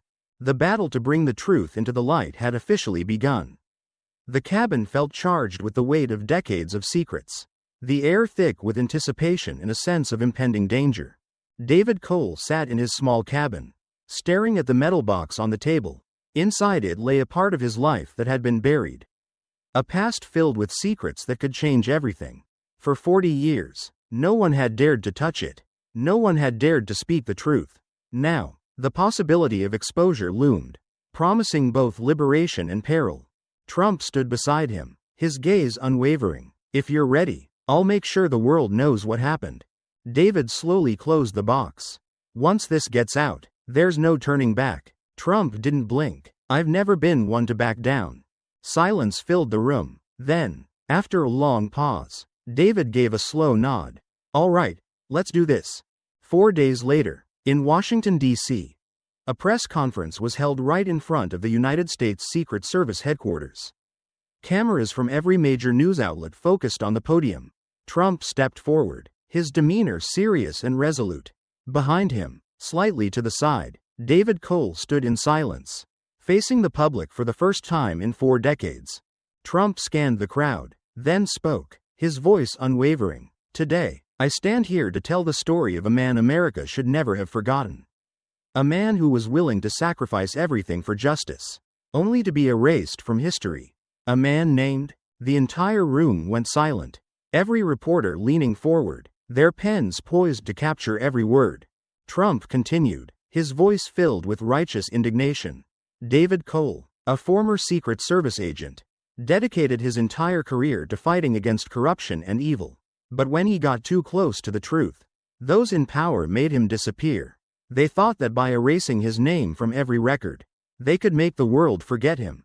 But today, I stand here to tell them, they were wrong. He turned to David, his gaze filled with respect. You were forced to live in the shadows for too long. But from this moment forward, America will remember your name. David looked at Trump, saying nothing, but in his eyes, something had shifted, a weight lifted, a sense of relief he hadn't felt in 40 years. A single tear trickled down his weathered cheek. Trump proceeded to lay out the evidence. The contents of the metal box brought to life with chilling detail. He spoke of the criminal syndicate, their control over industries, and their ties to powerful figures within the government. He spoke of David's bravery, his unwavering commitment to justice, and the price he had paid for daring to expose the truth. The room crackled with energy. Reporters scribbling furiously, cameras flashing, their lenses hungry for every detail. The revelations were explosive, shaking the foundations of the established order. Questions erupted from the crowd, a chaotic chorus of disbelief and outrage. Mr. Trump, is this true? Do you have proof? Mr. Cole, what do you have to say for yourself? Mr. President, what are the names of the individuals involved? Trump held up his hand, silencing the clamor. The evidence speaks for itself. The investigation will reveal the truth. Justice will be served. The next day, the story of David Cole dominated the headlines. The news spread like wildfire, igniting a firestorm of public outrage and demands for justice. The individuals implicated in the scandal scrambled to defend themselves. issuing denials and launching counterattacks. But the evidence was overwhelming. The sitting president, caught in the crossfire, was forced to act. He immediately launched an independent investigation, vowing to uncover the truth and hold those responsible accountable.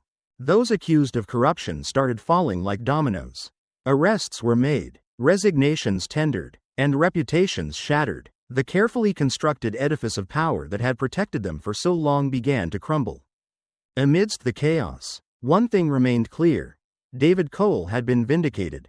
His name, once erased from history, was now synonymous with courage and integrity.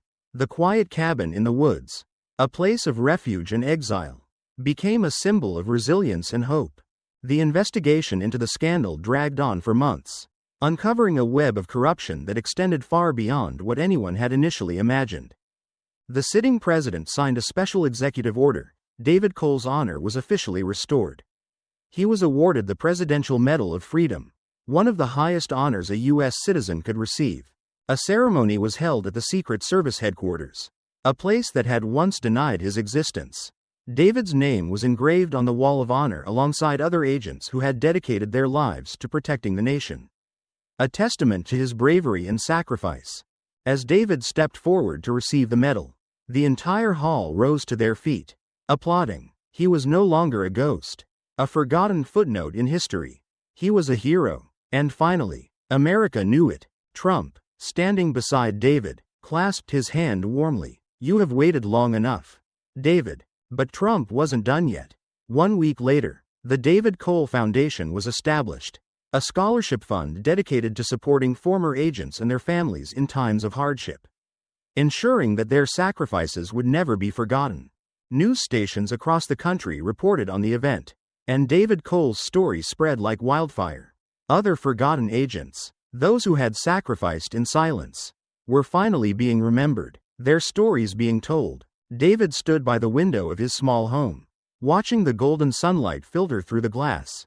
For the first time in years, he felt like he truly existed, no longer a phantom haunting the margins of society. The years of isolation and hardship had taken their toll, but his eyes still held that same piercing intensity, that same unwavering commitment to justice that had defined his life. As Trump prepared to leave after a final visit, David spoke only one sentence, his voice filled with emotion. "Thank you, Trump, not for the honor, but for remembering me." Trump simply nodded, his expression sincere. "Men like you should never be forgotten." And with that, he walked away, leaving behind a man, a story, and a legacy that the world would never forget. David Cole's story is more than just the tale of a forgotten agent. It is a reminder that in the face of power and silence, there are still those who stand for justice. But more importantly, it shows us that a single act of kindness and an overdue thank you can change the course of someone's life. David Cole dedicated his entire life to protecting his country. Yet for 40 years, no one knew of his sacrifice. If Trump hadn't searched for him, his story might have remained buried forever. How many others out there have given everything yet never been recognized? How many heroes have gone unnoticed, their legacies fading into silence? Today, we may not be fighting great battles, but every day we have the chance to remember and honor those who have sacrificed for us. People like David Cole. If someone has ever helped you, find them, thank them before it's too late. Don't let their kindness, their sacrifice, be forgotten. And if this story moved you, share it. Let more people know that justice exists only when someone is brave enough to stand up for it. Together, we can keep stories like this alive. This is just a first draft, of course. Feel free to modify and adjust it to better fit your vision for the story. I tried to incorporate as many elements as possible, including suspense, emotional moments, and a positive, meaningful message. I hope you find it useful. Good luck with your writing. The kitchen was cold and dimly lit. Sofia Vargas sat at the table, her fingers tracing the edge of a chipped mug. The electricity had been cut off for 2 days now, and the only light came from a flickering candle. Mateo, her young son, sat across from her, clutching his inhaler. His chest was tight, and she could see the panic in his eyes. They were already out of the medicine he needed to manage his asthma, and the new prescription was far beyond what they could afford. Sofia's life had been a series of struggles.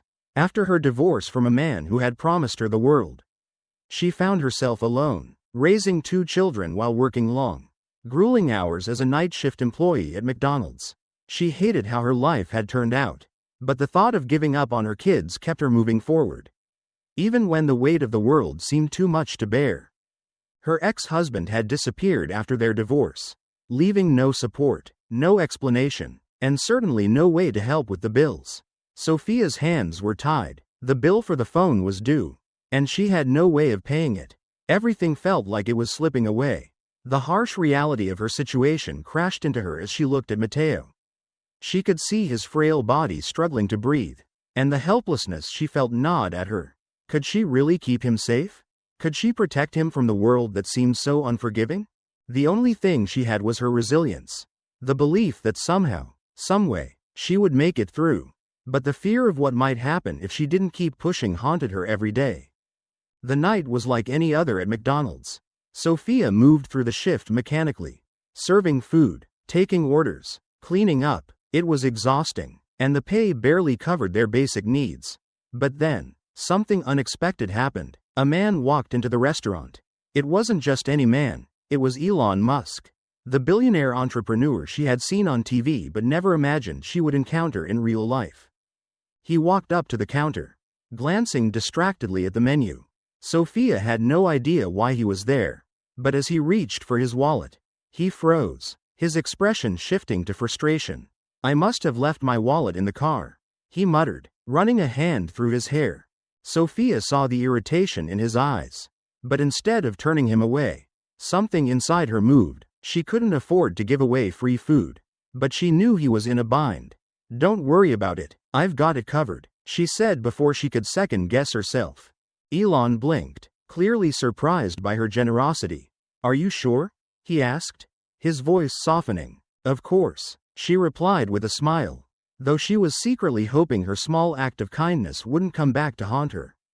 As he paid for his meal, their eyes met. For a brief moment, something flickered between them, a quiet connection that left Sophia feeling uneasy. There was something about him, something familiar. But it wasn't until he left that she realized what it was. He had looked at her the way her ex-husband used to, with that same fleeting glance of recognition and maybe something more. Before she could dwell on it, Elon was gone, but his presence lingered in her thoughts. Why had she done it? Why did she feel this strange pull? Little did she know, that moment would change everything. The following day, Sophia's life was thrown into chaos. A video had gone viral, a recording of the moment she had helped Elon Musk, taken by the security cameras inside the McDonald's. At first, she didn't think much of it, but soon, her phone began to buzz with notifications. Social media was ablaze with the video. People were praising her for her kindness. But there was also a dark side to the attention. Comments ranged from admiration to judgment, from hope to suspicion. Elena, her elderly neighbor, had warned her about the dangers of fame. "Be careful, Sophia. The internet can be a cruel place. You don't know who's watching," she had cautioned. But Sophia had never expected something like this to happen. She wasn't trying to make a name for herself, she had simply wanted to help someone in need. But it wasn't just the praise that made her uneasy.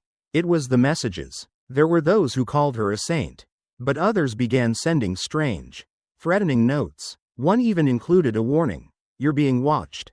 Don't trust anyone." The fear crept in, and the uncertainty followed her everywhere. As if that wasn't enough, Sophia received a call from Mr. Harding, her boss at McDonald's. His voice was cold, filled with suspicion. "We need to talk about your actions yesterday. We've received several complaints. You're in trouble." Sophia felt her stomach drop. The praise she had received online meant nothing now. All that mattered was how her employer would react. The confrontation with Mr. Harding was quick and brutal. "You violated company policy," he said. "You gave away food, and that can't happen again. I'm afraid I have to let you go." Sophia's heart sank as she stood there, stunned. She had just lost her job over trying to help someone in need. It felt like the world had turned against her. As she walked out of the McDonald's building, a feeling of emptiness washed over her. She wasn't sure what to do next. Her options were limited, and she didn't know where to turn. That's when her phone buzzed again. A text message from an unknown number. I saw your story. I can help you make money from this. There's an opportunity waiting for you. But it'll cost you a small upfront fee. Sophia's first instinct was to delete the message. It seemed like a scam. But desperation made her hesitate. Was this her chance to turn things around? Or was it just another trap? Alina's voice echoed in her mind, warning her to be careful. But Sophia didn't know if she could afford to be cautious anymore. Sophia couldn't shake the feeling of dread that followed the message. The days passed slowly, filled with uncertainty. Her electricity remained off, and the stress of her situation weighed on her. Her kids, unaware of how bad things had gotten, continued with their daily routines. But Sophia couldn't stop thinking about the job offer. It was tempting. It promised a way out. But at what cost? Then, just when she thought things couldn't get worse, another message appeared. Meet me at Tesla headquarters in Palo Alto at 10 a.m. I have an offer you can't refuse. Sophia's mind raced. Was this a real opportunity? Or was she walking into another trap? She couldn't tell. But the idea of a job, an actual chance to make things better, was too enticing to ignore. Yet, a part of her hesitated. What if this was just another scam? What if she was being manipulated? She thought about Matteo, about the way his chest had tightened in the night, and how she had no way to help him. She thought about her daughter and how she couldn't let them grow up in this situation. With a deep breath, she decided to take the risk. This might be the only chance she had to change their lives. Tesla headquarters was everything Sophia had imagined it would be: sleek, modern, filled with innovation. But as she stepped inside, the weight of the situation pressed down on her. Tanya, a representative from Elon Musk's office, greeted her warmly and led her through the building. But Sophia couldn't shake the feeling that something wasn't right. During the tour, she noticed something strange. A hidden camera in a room she was led into. It was small, tucked away in a corner. But it was there. Sophia's heart raced. Had she been followed here? Was this all just part of a larger plan? Later, Tanya offered her a position at Tesla. Something she had never expected.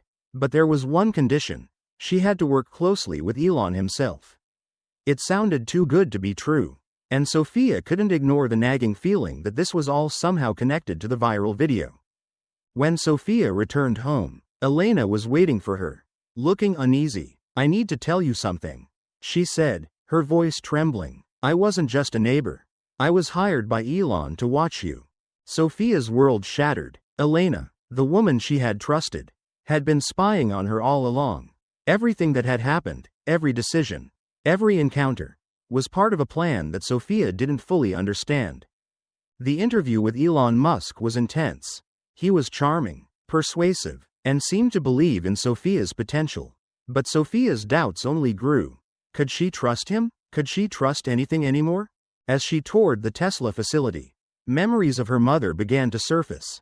Her mother had always told her to be strong, to fight through the hardest times. Sophia had never fully understood those lessons until now. Her mother had been a survivor, and Sophia had to be, too. She had come too far to let fear control her. But despite her resolve, Sophia couldn't escape the suspicion gnawing at her. Was Elon truly offering her a chance? Or was this just another manipulation? The tension between them was palpable as they sat down to talk about the job. Sophia asked the question she had been holding back. Why me? What makes me different? Elon's answer was vague, but it didn't matter. Sophia knew she couldn't let this chance slip away. The future of her family depended on it. Sophia's relationship with Daniel Hayes, a fellow employee at Tesla, began to grow stronger. They spent long hours together, discussing their personal lives and ambitions. Daniel seemed to genuinely care about her, and for the first time in a long while, Sophia felt seen. But as their connection deepened, Sophia began to notice unsettling things. Daniel seemed more interested in her past than her present. He asked probing questions about her marriage, her divorce, and the choices she had made. One evening, after a heated argument about his intrusive questions, Daniel confessed, I care about you, Sophia, but I can't help myself. I'm obsessed with the mystery of who you are. The words stung. Sophia realized that Daniel's affection was tied not just to her, but to the story she represented. She wasn't sure if their relationship was real or if she had just become another mystery for him to solve. The story continues as Sophia navigates her new life with Tesla. The complex relationships and the challenges ahead. Each decision she makes becomes more crucial than ever, as the stakes keep rising and the lines between trust and betrayal blur. Sophia had barely settled into her new role at Tesla, but the pressure was already mounting. The company, with its sleek offices and high-stakes atmosphere, demanded perfection, and the once hopeful spark in Sophia began to flicker under the weight of expectations. She had always been the kind of person who wanted to help others. But in the corporate world, her kindness was starting to become a liability. At Tesla, the competition was fierce. Everyone was vying for recognition, and small mistakes were treated like huge setbacks. One day, during a routine project, Sophia, in an effort to assist her colleagues, took the initiative to help out with a task that wasn't even her responsibility. She thought she was being helpful, solving a problem before it became a bigger issue. But her actions inadvertently set the project back. The work she had interrupted had to be redone. And now, the team was facing a serious delay. Her heart sank as she sat across from Elon, who was visibly frustrated. "Sophia, I understand you wanted to help, but you can't just jump into things without knowing what you're doing," he said, his voice calm but filled with a tinge of disappointment. "This isn't just about being nice. It's about being strategic and focused." The words stung more than she wanted to admit. Sophia had been trying so hard to prove herself. She thought kindness could make a difference, that it would be enough. But in this world, it seemed, it wasn't enough to be kind, you had to be ruthless. Calculated. She left the office feeling crushed. Maybe she wasn't cut out for this. Maybe her kindness, her willingness to go above and beyond, wasn't the strength she had always believed it to be. Just when things were at their darkest, an unexpected opportunity arose. Tesla's project was in danger of a catastrophic failure. The timeline had already been delayed, and the pressure was mounting. It was a make or break moment, and the team needed a miracle. That's when Daniel stepped in. Despite their rocky relationship, despite their differences, Daniel and Sophia knew that they had to set aside their personal issues if they were going to make it through this crisis. They worked side by side, long hours blending their ideas, their strategies, their determination. There was no room for error. The work was grueling, the stress unbearable, but Sophia could see something in Daniel that she hadn't seen before, a drive, a focus that matched her own. They were unstoppable together, and when they finally solved the problem, when the project was back on track, Sophia felt a surge of pride. It wasn't just about saving the project, it was about proving to herself that she could still make a difference in this harsh world. Elon praised them both, but Sophia knew that the real victory wasn't in his approval, it was in the quiet satisfaction of knowing she had stood tall. Even when everything seemed to be falling apart. After the storm passed, Sophia began to reflect on everything that had happened. She had survived, yes, but at what cost? The corporate world was ruthless, and Tesla had offered her opportunities, but it had also stripped away some of the very qualities she had once believed in: compassion, kindness, and the desire to help others. It was in those moments of quiet reflection that Sophia realized what her true calling was. She couldn't ignore the way her heart ached for the mothers in her community. The ones who, like her, were struggling to make ends meet. There were so many single mothers like her, fighting to stay afloat, yet feeling invisible in a world that didn't care. And so, she took the first step. She started a program for single mothers, offering them the help and support they needed. It wasn't much at first, just a few resources, a network of women trying to make it work. But soon, it grew, and more women joined. Sophia felt a sense of fulfillment she hadn't known before. This, she realized, was where she truly belonged, helping others find their way, just as she had done. Daniel stood by her side, supporting her every step of the way. The bond between them had deepened, built on shared experiences and mutual respect. They weren't just partners in business anymore, they were partners in life. Together, they changed the lives of the women in their community, proving that even in the darkest times, hope could flourish. Months passed, and Sophia's life had changed dramatically. The once struggling single mother was now a beacon of hope for others. Her work with the program had gained attention, and soon, Tesla recognized her efforts. She was invited to speak at company events, and her story became an inspiration to those who were still trying to make it. At Tesla's annual gala, Sophia was honored for her achievements. Elon Musk himself stood before her, acknowledging her hard work, but Sophia knew that the true reward wasn't in the accolades, it was in the lives she had touched. The evening culminated with a gesture that symbolized her growth. Elon handed her the pendant that he had once given her, the symbol of her rise within the company. But Sophia, in a moment of clarity, knew that this part of her life was over. She handed it back to him, a silent acknowledgement that she had moved beyond the woman she had been. "I've learned a lot, Elon," Sophia said softly, "but my real success isn't here. It's out there." She gestured to the crowd of women who had joined her program. The women who had become her true legacy. Elon smiled, his face filled with admiration. "I know, Sophia, you've done something amazing, and I'm proud of you."